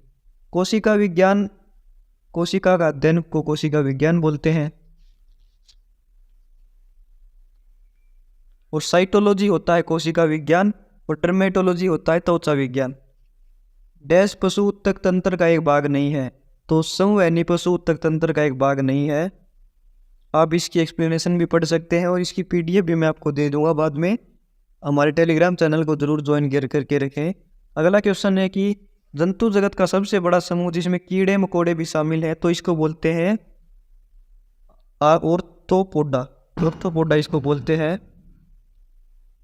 तो जीवों का वर्गीकरण किया था आचार्य विटेकर द्वारा 1969 में। 5 जगत प्रणाली में इसका वर्गीकरण किया गया था: मोनेरा, प्रोटिस्टा, पादप, कवक और एनिमेलिया।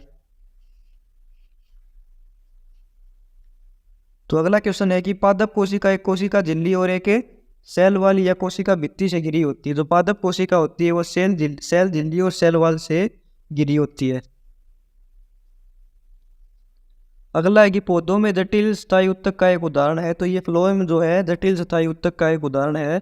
पादपों में दो प्रकार के उत्तक होते हैं, एक होते हैं विभज्योतक उत्तक जो जीवन भर विभाजित होते रहते हैं, उनको विभज्योतक बोलते हैं, जैसे कि तने, फूल और पत्तियां। एक होता है स्थायी। स्थायी वो होता है कि जो अपनी विभाजन क्षमता खोकर एक निश्चित कार्य को करने के लिए स्थायी रहते हैं, जैसे कि जाइलम और फ्लोएम। पौधों में एक सरल उत्तक का उदाहरण है। जो स्थायी उत्तक जो होते हैं पौधों में वो भी दो प्रकार के होते हैं, एक होते हैं सरल स्थायी उत्तक और एक होता है जटिल। सरल में 3 पार्ट होते हैं सरल के, पेरेनकाइमा। सरल वो होते हैं जो एक ही कोई प्रकार की कोशिकाओं से बने होते हैं, पेरेनकाइमा, कोलेनकाइमा, स्क्लेरेनकाइमा। और जो जटिल स्थायी उत्तक होते हैं वो होते हैं जाइलम और फ्लोएम। तो ऊपर वाले क्वेश्चन में पूछा गया है कि सरल उत्तक का उदाहरण है, तो सरल उत्तक के ये 3 उदाहरण हैं, तो इसका आंसर है पेरेनकाइमा। अगला क्वेश्चन देखते हैं।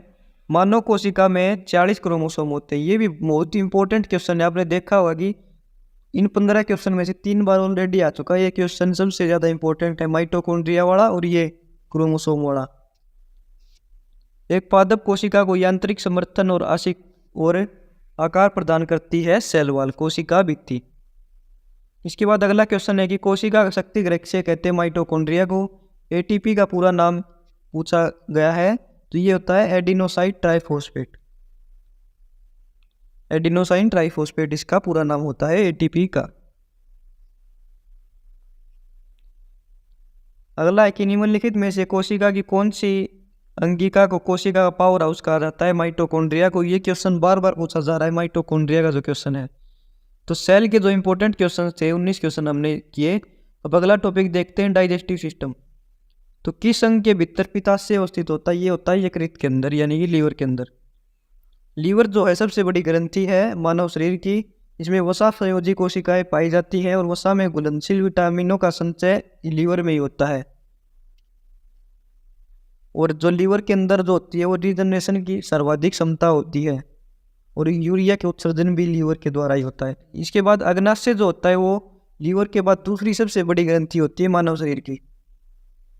इंसुलिन नामक हार्मोन का जो श्रावण होता है वो अग्नाशय के द्वारा होता है। ये बहुत इंपॉर्टेंट क्वेश्चन है कि कौन सा हार्मोन सेक्रेट करती है? जो पेनक्रियाज होती है वो इंसुलिन हार्मोन सेक्रेट करती है। मोस्ट इंपॉर्टेंट क्वेश्चन है, आपको ये जरूर ध्यान में रखना है। रक्त में शर्करा की मात्रा को भी निर्धारित पेनक्रियाज ही करती है। और अग्नाशय रस जो होते हैं उसमें 3 प्रमुख एंजाइम पाए जाते हैं, अमाइलेज, लाइपेज और ट्रिप्सिन। अमाइलेज है वो स्टार्च को शर्करा में परिवर्तित करते हैं। लाइपेज जो होते हैं वो इमल्सिफाइड फैट या वसाओं को ग्लिसरीन और फैटी एसिड में परिवर्तित करते हैं।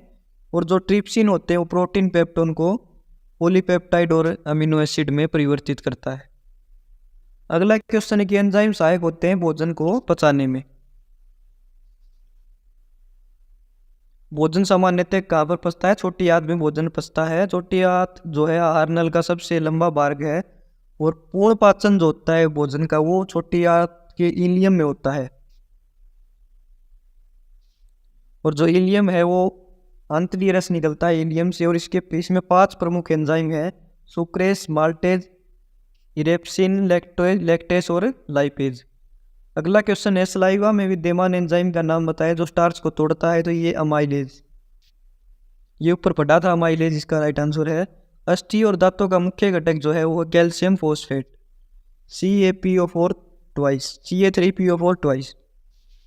तो अगला है कि कौन सा पदार्थ संश्लेषण के दौरान अपचयित रहता है? तो ये इसका राइट आंसर है कार्बन डाइऑक्साइड। प्रकाश संश्लेषण अभिक्रिया में पौधे पर्णरहित यानी कि क्लोरोफिल की उपस्थिति के कारण अपना भोजन है वो बनाते हैं। मानव शरीर का सबसे कठोर भाग पूछा जाए तो इसका राइट आंसर है इनेमल, दांत। अमरबेल के बारे में पूछा गया तो पूर्ण तना परजीवी है अमरबेल। तो आप ये पादपों में पोषण के प्रकार भी पढ़ सकते हैं कि ये स्वपोषण होता है, विषम पोषण होता है। ये वीडियो को पॉज कर आप सभी पढ़ लेना, बहुत इंपॉर्टेंट है ये। अगला है कि सुस्वाद खाद्य पदार्थ देखकर मुंह में पानी आता है, तो यह तरल वास्तव में है हार्मोन। सुस्वाद भोजन देखकर मुंह में पानी आने का अर्थ है कि लार का स्रावित होना। लार ग्रंथियों से स्रावित होने वाला एक हार्मोन है जो लार में दो एंजाइम होते हैं, अमाइलेज और लाइसोसोम। अगला है कि लार में कौन सा एंजाइम पाया जाता है, तो लार में पाया जाता है टाइलिन। ये बहुत इंपॉर्टेंट क्वेश्चन है कि लार में पाया जाता है टाइलिन। पीलिया किसके संक्रमण के कारण होता है, तो पीलिया जो होता है यकृत के संक्रमण के कारण होता है, यानी कि लीवर। पीलिया यकृत का रोग है, इसमें त्वचा और आंखों का पीला पड़ने लगता है, यह रंग पित्त रंज को से अधिक संचित होने लगता है। तो अगला है कि इनमें से कोई पाचक के एंजाइम नहीं है, तो ये इसका आंसर है पित्त यानी कि बाइल। पित्त या पीले रंग का सारी द्रव होता है, इसका पीएच मान होता है 8.6।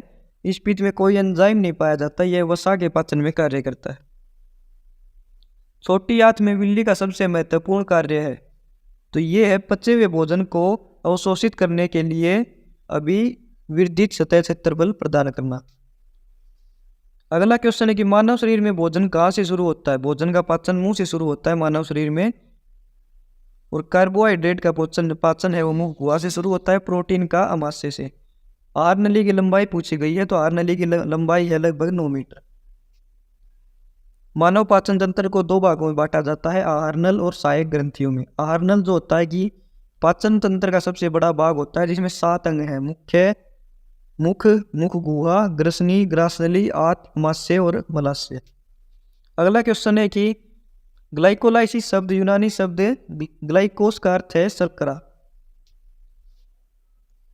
मानव पाचन तंत्र में डैश को आमतौर पर भोजन पाइप के नाम से जाना जाता है, तो इसको ग्रासनली को। कार्बनिक या ऑर्गेनिक भोजन क्या है, तो ये है रासायनिक सहायता से बिना उगाया गया उत्पन्न किया गया भोजन। मानव प्राणी में पाचन मुंह से आरंभ होकर छोटी आंत पर समाप्त हो जाता है।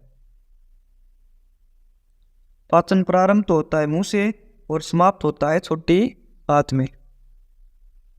अगला है कि अधिक मात्रा में शराब का सेवन करने वाले व्यक्ति की मौत किस कारण से होती है, तो ये होती है सिरोसिस के कारण। सिरोसिस रोग है, उसमें लीवर कार्य करना बंद कर देता है और यह शराब के अत्यधिक सेवन से होता है। दांतों के उचित निर्माण के लिए आवश्यक है फ्लोरीन। अगला क्वेश्चन है कि छोटी आंत का पाचन, भोजन का पाचन कहाँ पर पूर्ण होता है, छोटी आंत में। ये बहुत इंपॉर्टेंट क्वेश्चन है कि मुख से शुरू होता है पाचन और छोटी आंत तक में पाचन है वो खत्म होता है। बहुत बार पूछा गया ये क्वेश्चन, ये देखिए फिर से ये क्वेश्चन पूछा गया कि छोटी आंत में पाचन है वो समाप्त होता है। जंतुओं के दांतों और अस्थियों में मुख्यतः कौन सा रासायनिक पदार्थ पाया जाता है, तो कैल्शियम फॉस्फेट पाया जाता है। शाकाहारी युग में कौन सा अंग जीवाणुओं की सहायता से स्टार्च का पाचन करता है, सीकेम। अगला क्वेश्चन है कि वह ग्रंथि जो इंसुलिन हार्मोन को रिलीज करती है वह है अग्नाशय। तो ये ऊपर ये मैंने आपको बताया भी था लीवर के बारे में और अग्नाशय के बारे में दिया हुआ है। निम्नलिखित में से कौन सा आहार से नमक का उपयोग नहीं है, तो ये क्वेश्चन पूरा नहीं है, ये हम इसके सभी ऑप्शन नहीं है, ये हम बाद में करेंगे इस क्वेश्चन को। तो इसके बाद अगला टॉपिक है रेस्पिरेटरी सिस्टम। तो इसमें पहला क्वेश्चन है कि किस अंग के माध्यम से मछली सांस लेती है, गलफड़ों के माध्यम से मछली सांस लेती है। मछली को सांस लेने के लिए ऑक्सीजन की जरूरत होती है, पानी से ऑक्सीजन अलग करने के लिए गलफड़ों का प्रयोग करती है मछली। प्रकाश संश्लेषण के दौरान पादप और पेड़ कौन सी गैस बाहर छोड़ते हैं, तो ऑक्सीजन गैस बाहर छोड़ते हैं, कार्बन डाइऑक्साइड प्राप्त करते हैं। उभयचरों की श्वसन विधि होती है मुख से भी, त्वक से भी और फुफ्फुस से भी, सभी प्रकार से होती है। अगला कि प्रकाश संश्लेषण मुख्य रूप से किसका कार्य है, प्रकाश संश्लेषण मुख्य रूप से किसका कार्य है, तो यह है पत्ते का। प्रकाश संश्लेषण जो प्रक्रिया होती है उसके लिए क्लोरोफिल की आवश्यकता होती है और पौधों के पत्तों में क्लोरोफिल पाया जाता है। सामान्य श्वसन दर पूछी गई है, तो यह है 18 से 22 प्रति मिनट। श्वसन दर का अर्थ होता है कि एक जीव द्वारा 1 मिनट में कितनी बार श्वास ली जाती है, तो ये मुख्य रूप से 12 से 20 मिनट के बीच होती है। तो यहाँ पर दिए गए विकल्पों में 18 से 22 उत्तर सही है। एचएसएससी द्वारा ये उत्तर है वो सही माना गया था। तो अगला क्वेश्चन है कि डैश उच्चस्तरीय पौधों में वायवीय श्वसन का स्थान है, तो यह है माइटोकॉन्ड्रिया।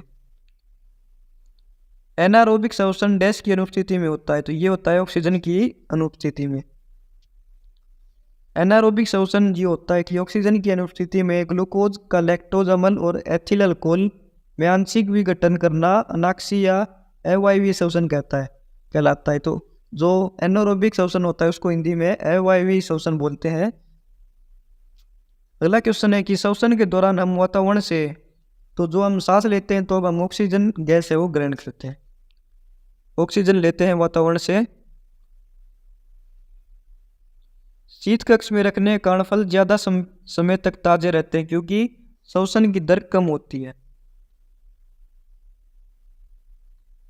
तो ये श्वसन से जुड़े इंपॉर्टेंट क्वेश्चन हमने कर लिए। तो इसके बाद हम करेंगे परिसंचरण तंत्र यानी कि सर्कुलेटरी सिस्टम से जुड़े हुए क्वेश्चन। तो इसमें पहला क्वेश्चन है कि कौन सा ल्यूकेमिया से प्रभावित होता है। तो ल्यूकेमिया आपको पता भी होगा, ब्लड कैंसर को बोलते हैं। तो रक्त है वो ल्यूकेमिया से प्रभावित रहता है।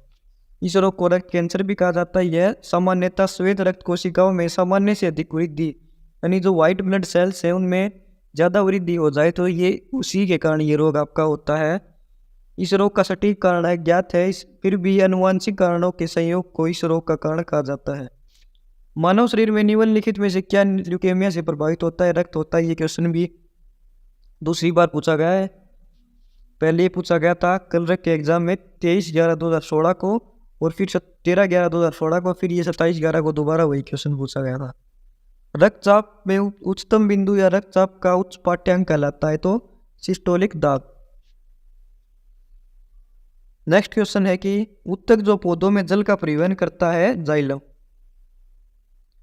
पादपों में जाइलम उत्तक के दो अवयव वाहिनिकाओं और वाहिकाओं द्वारा जड़ों की से पत्तियों तथा पादप के अन्य भागों तक जल एवं खनिज लवणों का परिवहन होता है। रक्त वाहिकाएं जो अंग से हृदय को रक्त परिवहन करती हैं तो उनको बोलते हैं शिरा। तो रक्त वाहिका दो प्रकार की होती है, आर्टरीज और वेन, धमनी और शिरा। धमनी का जो कार्य होता है वो होता है कि हृदय से रुधिर को शरीर के अन्य अंगों तक जल लेकर जाती हैं। इनकी दीवारें अपेक्षाकृत मोटी होती हैं और इनमें शुद्ध रक्त होता है।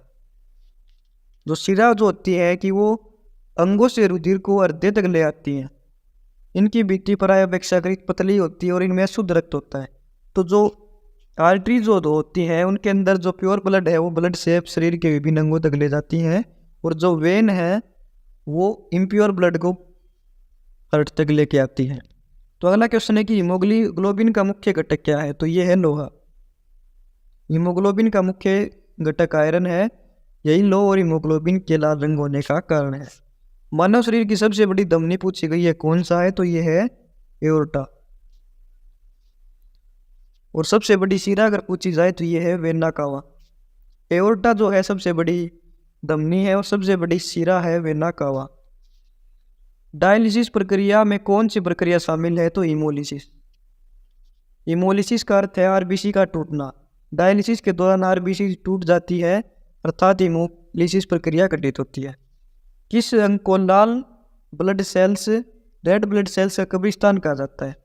किस अंग को रेड ब्लड सेल का कब्रिस्तान कहा जाता है? तो ये कहा जाता है प्लीहा को। प्लीहा शरीर की सबसे बड़ी वाहिनीहीन ग्रंथि है, डक्टलेस ग्लैंड है।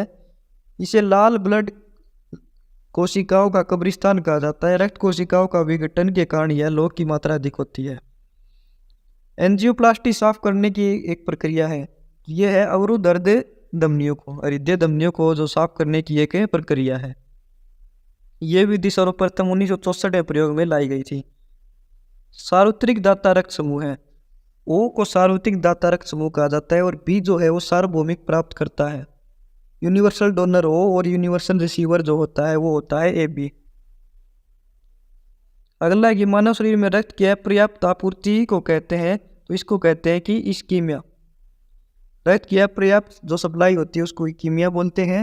हेमोरेज रक्त वाहिकाओं का टूटकर रक्त बाहर गिरना, इसको हेमोरेज बोलते हैं। हाइपरीमिया बोलते हैं शरीर के एक भाग में रक्त का प्रवाह में वृद्धि होना, और हीमोस्टेसिस बोलते हैं हेमोरेज का उल्टा अर्थात रक्त वाहिका टूटने पर रक्त का भीतर बना रहना। मानव शरीर में रक्त संचरण की खोज किसने की? तो ये की विलियम हार्वे ने। सार्वत्रिक रक्तदाता किसको बोलते हैं? यूनिवर्सल डोनर को बोलते हैं। निम्नलिखित में से सभी ल्यूकोसाइट के प्रकार हैं। तो एक को छोड़कर है एरिथ्रोसाइट को, लिम्फोसाइट भी है, मोनोसाइट भी है और योसिनोफिल भी है। तो इस क्वेश्चन की आप पूरी एक्सप्लेनेशन है वो पढ़ सकते हैं वीडियो को पॉज करके। अगला क्वेश्चन है कि यदि व्यक्ति को गलत प्रकार का रक्त दे दिया जाए तो निम्नलिखित का क्या परिणाम होगा। तो इसका परिणाम होगा कि सभी धमनियां जो है वो संकुचित हो जाएंगी। गलत प्रकार का रक्त देने से अभिश्लेषण हो जाता है जिससे व्यक्ति की धमनियां संकुचित हो जाती हैं और व्यक्ति की मृत्यु हो जाती है। अगला क्वेश्चन है कि कौन सा पदार्थ मानव रक्त में प्रभाजन से प्राप्त किया जाता है। तो ये होता है एंटीवेनोम सीरम। अरक्तता में निम्नलिखित में से किसका सांद्र कम हो जाता है। तो हीमोग्लोबिन का जो अनुपात है वो कम हो जाता है। अगला क्वेश्चन है कि न्यूक्लियस सहित आरबीसी पाई जाती है। तो ये पाई जाती है, तीनों में पाई जाती है, मेंढक में भी, शुतुरमुर्ग में भी और ऊँट में भी। स्तनधारियों की आरबीसी में केंद्रक का अभाव होता है। केवल ऊँट ही एक ऐसा स्तनधारी है जिसकी आरबीसी में केंद्रक पाया जाता है, परंतु पक्षी और उभयचरियों की आरबीसी के अंदर केंद्रक है वो पाया जाता है। एकल परिसंचरण हृदय पाया जाता है। तो ये पाया जाता है मछली में केवल। अगला है कि एक औसत वयस्क के शरीर में रक्त की मात्रा होती है, ये होती है 5 से 6 लीटर। स्त्रियों में जो 20 से 25, जो लेडीज में होती है वो 20 से 25% कम होती है रक्त की मात्रा। अगला है कि कौन सी रक्त वाहिनी फेफड़े से हृदय तक रक्त पहुंचाती है। तो ये पहुंचाती है पल्मोनरी सिरा। अगला क्वेश्चन है कि निम्नलिखित में से किसके द्वारा यूरिया का परिवहन होता है। तो ये होता है प्लाज्मा के द्वारा। रक्त लाल कोशिकाओं की जीवन अवधि दिनों की है, 120 दिनों की है। जो रेड ब्लड सेल्स की जो जीवन अवधि है वो 120 दिनों की है। आरबीसी जो होती है इनको एंथ्रोसाइट भी कहते हैं। आरबीसी में हीमोग्लोबिन नामक एक प्रोटीन रंजक पाया जाता है जिसके कारण इसका रंग लाल होता है। अगला क्वेश्चन है कि लाल रक्त कोशिकाओं में हीमोग्लोबिन के निर्माण के लिए एक पदार्थ आवश्यक है, लौह तत्व। हीमोग्लोबिन एक प्रोटीन ग्लोबिन तथा एक रंजक हीम से बना होता है। अगला क्वेश्चन है रक्त में लाल रक्त कोशिकाएं मौजूद होती है, आरबीसी जो है वो रक्त में मौजूद होती हैं। एक मेंढक के दिल में 3 कक्ष होते हैं। एक मेंढक के दिल में 3 कक्ष होते हैं, 2 ओट्रियम और 1 वेंट्रिकल। ओट्रियम सिराओं से डीऑक्सीजनेटेड रक्त प्राप्त करती है और वह उसे शरीर के विभिन्न भागों में भेज देती है। बाया आर्ट्रियम फेफड़ों और त्वचा से ऑक्सीजनेटेड रक्त प्राप्त करता है। तिलचट्टे के खून का रंग जो होता है वो सफ़ेद होता है। तिलचट्टे या जो कॉकरोच होता है उसके खून का जो रंग होता है वो सफ़ेद होता है, क्योंकि ऐसा रक्त हीमोग्लोबिन की कमी से होता है। तिलचट्टे के पास रक्त वाहिकाएं नहीं है, उसका रक्त ऑक्सीजन का परिवहन भी नहीं करता है। सार्वभौमिक दाता किस ब्लड ग्रुप को कहते हैं। ओ को यूनिवर्सल डोनर ओ को कहते हैं और यूनिवर्सल जो रिसीवर है वो ए बी है। ये दोनों बहुत ही इंपॉर्टेंट क्वेश्चन है। ये मान के चले कि इनमें से क्वेश्चन के पूछे जाने के पूरे चांसेस है आपके एग्जाम में। इंसुलिन सामान्य ब्लड शुगर मात्रा को डैश पर बनाए रखने में सहायता करते हैं। तो इंसुलिन जो होता है वो 80 से 120 मिलीग्राम पर बनाए रखने में मदद करता है प्रति 100 मिली रक्त में। अगला है कि कौन सी धातु को हीमोग्लोबिन का सर्वाधिक जरूरी संघटक माना जाता है। तो ये लोहे को माना जाता है हीमोग्लोबिन। मानव रक्त में जो कोलेस्ट्रॉल होता है वो सामान्यतः होता है 180 से 200 mg/%। निम्नलिखित में से कौन सी रक्त वाहिनी रुधिर को हृदय से दूर ले जाती है। तो ये धमनी होती है। जो ब्लड को हृदय से दूर ले जाती है धमनी, और जो शिरा होती है वो ब्लड को हार्ट के अंदर लाती है। अगला क्वेश्चन है कि जो बायोसेंसर का इस्तेमाल क्या मापने के लिए किया जाता है। तो रक्त शर्करा स्तर मापने के लिए बायोसेंसर का उपयोग किया जाता है। उक्त रक्तचाप किसे कहते हैं। तो रक्तचाप में बढ़ाव को उच्च रक्तचाप कहते हैं। इसकी आप पूरी एक्सप्लेनेशन भी देख सकते हैं। प्रोटीन जो रक्त को थक्का जमाने के लिए उत्तरदायी है तो वो है फिब्रिनियोजन। अगला क्वेश्चन है कि हृदय ऊतकों में निम्नलिखित सूत्रों से बना होता है। तो ये बना होता है एक्टोकार्डियम। एक्टोकार्डियम इसके अंदर नहीं होता, बाकी 3 इसके अंदर होते हैं। पेरिकार्डियम भी होता है, मायोकार्डियम भी होता है और एंडोकार्डियम भी होता है, लेकिन एक्टोकार्डियम है वो नहीं होता। अगला है कि कोशिकाएं जो रक्त के जमने की प्रक्रिया में मदद करती हैं तो वो होती हैं थ्रोम्बोसाइट्स। थ्रोम्बोसाइट्स कई प्रकार का पदार्थ है वो सेक्रेट करती हैं। रिलीज करती हैं। इनमें से अधिकांश रुधिर थक्का जमाने में सहायक है। लसिका प्रणाली के कार्य में शामिल है प्रतिरक्षा। लसिका में मौजूद लिम्फोसाइट्स रोगाणुओं को नष्ट कर संक्रमण से मनुष्य की सुरक्षा करते हैं। सर्वाधिक दाता रक्त समूह है ओ। ये क्वेश्चन बहुत बार पूछा जा चुका है, बहुत इंपॉर्टेंट क्वेश्चन है। यूनिवर्सल जो डोनर है वो ओ है और रिसीवर है वो ए बी है। मानव रक्त में बड़ी मात्रा में मौजूद शर्करा है ग्लूकोज। रक्त शर्करा को सामान्यतः ग्लूकोज ही कहा जाता है क्योंकि रक्त में ज्यादातर शर्करा के रूप में ग्लूकोज ही पाया जाता है। अगला टॉपिक है एक्सक्रीटरी सिस्टम यानी उत्सर्जन तंत्र।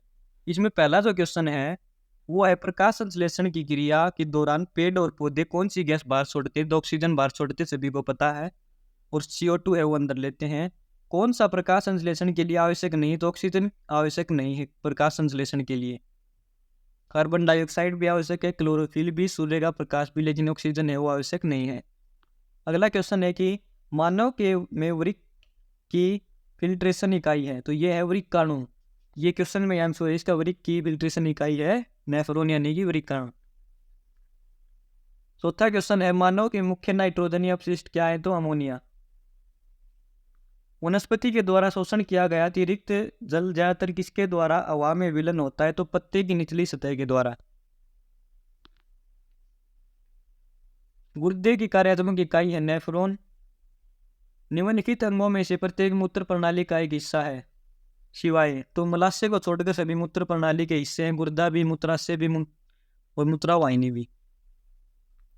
अगला क्वेश्चन है निम्नलिखित में से कौन सा गुर्दे का कार्य है? तो मूल मूत्र का निर्माण करना। गुर्दे के शीर्ष पर स्थित अंतःस्रावी ग्रंथि कौन सी है? एड्रिनल ग्रंथि है। ये बहुत इंपॉर्टेंट क्वेश्चन है। अब रिप्रोडक्शन सिस्टम के क्वेश्चन करेंगे। पुरुषों के गुणसूत्र निम्नलिखित में से कौन संयोजन करता है? XY। DNA फिंगरप्रिंट का प्रयोग किसकी पहचान के लिए किया जाता है? तो माता पिता, बलात्कारी, चोर सभी के उपयोग के लिए किया जाता है, सभी की पहचान के लिए।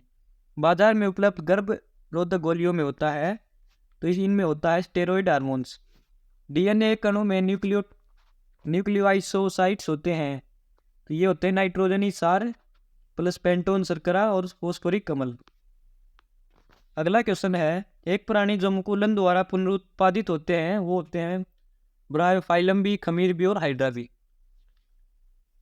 निम्न में से एक को 12 वर्ष से कम आयु वाले बच्चे को प्रमुख चिकित्सालय लक्षण के रूप में एड्स परिभाषित प्रकरण में शामिल नहीं किया जाता, तो इनमें एक माह से अधिक लगातार कफ का होना ये शामिल नहीं किया जाता, बाकी तीनों है वो शामिल है। अगला है कि मानव पुल्लिंग में कौन से क्रोमोसोम पाए जाते हैं? पुल्लिंग में जो है वो XY पाए जाते हैं और महिलाओं में X और X पाए जाते हैं। 23 जोड़े टोटल होते हैं, 40 क्रोमोसोम होते हैं। 22 जोड़े जो है महिलाओं और पुरुषों में सेम होते हैं, लेकिन 23वां जोड़ा है वो अलग होता है, पुरुषों में XY और महिलाओं में XX। अगला है अनुवांशिकी का पिता कहा जाता है G.J. मेंडल को। पुरुषों में यौवन आरंभ पर निम्नलिखित में से कौन सा परिवर्तन होता है सिवाय एक के? तो इसको प्रोस्टेट ग्रंथि की क्षीणता को छोड़कर बाकी तीनों है वो परिवर्तन होते हैं। अगला क्वेश्चन है DNA का पूरा नाम है डीऑक्सी राइबो न्यूक्लिक एसिड। गुणसूत्र है DNA का एक भाग होता है। निषेचन किस में होता है? निषेचन होता है फैलोपियन ट्यूब में।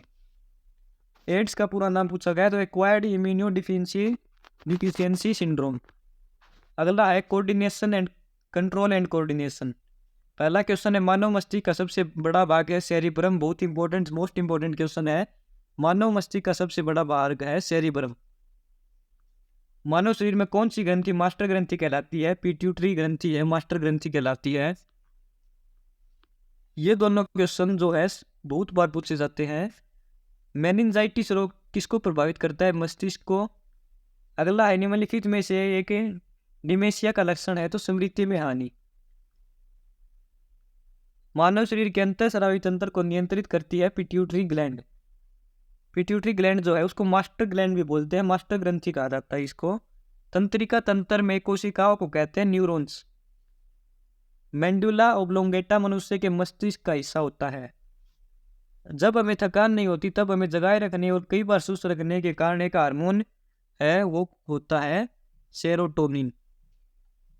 अगला है निम्न में से कौन सी प्रेरक तंत्रिका है? तो ये है अपवर्तनी।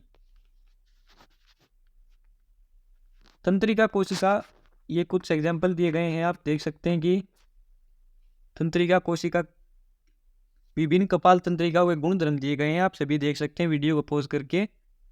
अगला है मस्तिष्क के तापमान विनियमन मन के अंदर है, तो ये है हाइपोथैलेमस। सेंट्रल नर्वस सिस्टम किससे बनता है, तो ये बनता है मस्तिष्क और मेरुरज्जु से। सूर्य प्रकाश के हानिकारक प्रभाव से त्वचा की रक्षा के लिए निम्नलिखित में से कौन सा संरक्षित होता है, संवेदी तंत्रिका तंत्र। कशेरुक दंड का कार्य किसको रक्षण देने का होता है, ये होता है स्पाइनल कॉर्ड यानी मेरुरज्जु को जो है वो रक्षण देने का कार्य होता है इसका। अगला है कि न्यूरॉन संदेश को किसके माध्यम से अन्य न्यूरॉन्स तक ले जाते हैं, तो ये एक्सोन के माध्यम से ले जाते हैं। रिफ्लेक्स आर्क है वो एक एकीकरण केंद्र है ये मेरुरज्जु का। अगला है छोटे बच्चों के पोषण के लिए कौन सी ग्रंथियों की उपस्थिति स्तनधारी वर्ग के प्राणियों की एक विशिष्ट विशेषता है, तो ये स्तन। अब हम विटामिन और विटामिन से जुड़े क्वेश्चन पढ़ेंगे, विटामिन से न्यूट्रिएंट से। तो पहला क्वेश्चन है कि विटामिन ए का संबंध स्रोत पूछा गया है, तो सबसे अच्छा इसमें सेब है। मानव शरीर में निम्न में से क्या सुखंडी से प्रभावित है, तो ये है बोन्स। अगला है सूर्य स्नान के माध्यम से मानव शरीर के किस विटामिन की प्राप्ति होती है, तो विटामिन डी की प्राप्ति सूर्य से होती है, सभी को पता है। टमाटर में विटामिन सी पाया जाता है। विटामिन सी जो है वो खट्टे फल सब्जियों में पाया जाता है। निम्न में से किसके अभाव से रतौंधी जैसे आंखों की बीमारियां होती है, तो विटामिन ए की कमी से। ये जो विटामिन वाला चैप्टर है बहुत इंपॉर्टेंट है, यहाँ से आपको एक क्वेश्चन जरूर आपके एग्जाम में मिलेगा, आपको अच्छे से सभी क्वेश्चन करने हैं। अगला है कि रिकेट्स बीमारी किसके अभाव से होती है, तो रिकेट्स का सभी को पता है विटामिन डी की कमी से रिकेट्स की बीमारी होती है। ऊर्जा देने के उपयोग से पूर्व मानव शरीर में निम्न में से कौन ग्लूकोज में परिवर्तित होता है, तो कार्बोहाइड्रेट। मानव शरीर को ऊर्जा उपलब्ध करने से पहले निम्न में से किसे ग्लूकोज में परिवर्तित किया जाता है, तो कार्बोहाइड्रेट को परिवर्तित किया जाता है। खमीर एक महत्वपूर्ण स्रोत है, तो विटामिन बी का। अब आप यहाँ पर सभी विटामिन के केमिकल नेम देखेंगे और उनकी कमी से रोग होते हैं वो सभी हम आपको यहाँ पर बताएंगे। तो सबसे पहले विटामिन बी की बात कर रहे हैं। विटामिन बी के जो अलग अलग विटामिन होते हैं कंपोनेंट्स उनके बारे में, तो विटामिन जो B1 होता है उसकी कमी से बेरी बेरी रोग होता है, इसका केमिकल नेम है थायमिन। विटामिन B2 का केमिकल नेम है राइबोफ्लोविन, इसकी कमी से होता है जीभ और ओठ के किनारे पर किलोसिस। विटामिन B3 जो है उससे नियासिन अम्ल, उसका केमिकल नेम है और बाल सफ़ेद होने लगते हैं नियासिन एसिड की कमी से, तो इसके जो स्रोत है वो मूंगफली गन्ना इत्यादि हैं। अगला है पायरोडोक्सिन, तो पायरोडोक्सिन इसका विटामिन B6 का नाम है पायरोडोक्सिन। त्वचा रोग और मरोड़ पड़ना ये इसी कमी से होते हैं। विटामिन B7 इसका केमिकल नेम है बायोटीन।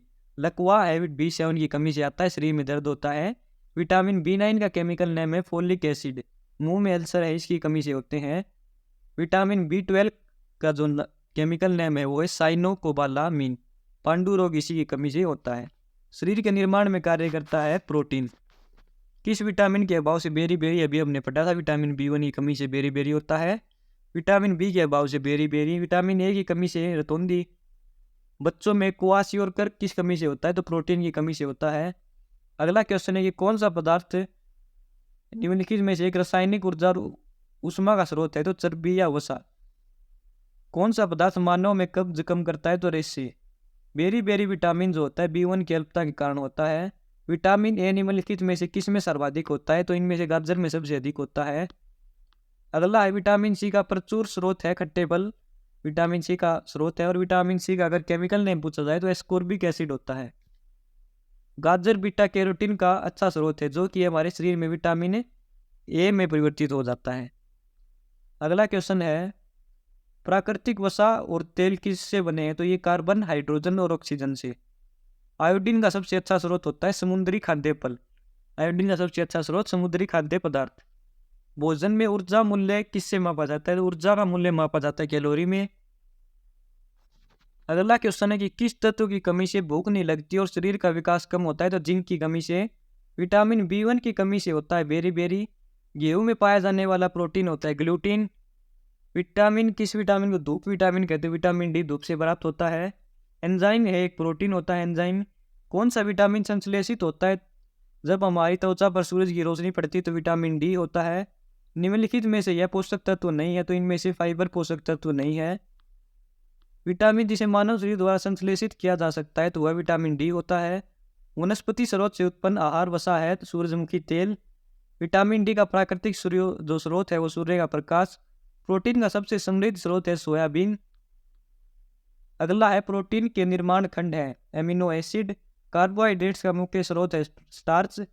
निम्नलिखित में से कौन से वरीयक पोषक तत्व है तो प्रोटीन, कार्बोहाइड्रेट्स और वसा। आवश्यक फैटी एसिड को परिभाषित किया जाता है इन्हें प्रवाहित किया जाता है, शरीर में संश्लेषित नहीं किया जा सकता। अगला है कि एमिनो एसिड जिन्हें शरीर में संश्लेषित नहीं किया जा सकता उन्हें कहते हैं आवश्यक एमिनो एसिड। निम्नलिखित में से कौन सा पानी में घुलनशील विटामिन है तो विटामिन बी और सी पानी में घुलनशील होते हैं। अगला है कि यह पदार्थ मल त्याग प्रायिकता को बढ़ाकर कब्ज प्रवृत्ति रोकता है तो फाइबर। और निम्न में से कारक द्वारा फोलिक एसिड नष्ट किया जा सकता है तो उष्मा और नमी द्वारा। तो हमने 100 पेज कर लिए, सारे इंपॉर्टेंट क्वेश्चन थे हमने कर लिए हैं। लगभग 100 पेज में ये मान के चले कि 1000 के आसपास क्वेश्चन हमारे कंप्लीट हो गए हैं। अभी इसके 30-31 पेज और बचते हैं, उसकी मैं आपको PDF दे दूंगा इसकी टेलीग्राम चैनल पर, वहाँ से आप एक बार रिवाइज कर लेना। लेकिन सबसे इंपॉर्टेंट जो क्वेश्चन थे अभी तक आ चुके थे, कुछ टॉपिक बचते थे जैसे बॉटनी का एक बचा है, इसमें से भी क्वेश्चन पूछे जा सकते हैं तो आप एक बार कर लीजिएगा इनको भी रिवाइज। और जो विविध के क्वेश्चन बचते हैं वो भी बचे हुए हैं, अभी आप टेलीग्राम चैनल से इन क्वेश्चंस को जरूर एक बार पढ़ के जाना एग्जाम से पहले। इस PDF से आप ये मान के चले कि 12 से ऊपर क्वेश्चन आपको मिलेंगे आपके साइंस के। और इसमें एनिमल हस्बेंड्री के क्वेश्चन भी दिए हुए हैं, आप वो भी पढ़ सकते हैं। एक बार हरियाणा पुलिस में आपको पता भी होगा कि एनिमल हस्बेंड्री के 10-10 क्वेश्चन पूछे गए थे। तो आज की वीडियो में बस इतना ही। अगर आपको वीडियो अच्छी लगी हो तो वीडियो को लाइक करें और ज़्यादा से ज़्यादा शेयर करें। धन्यवाद।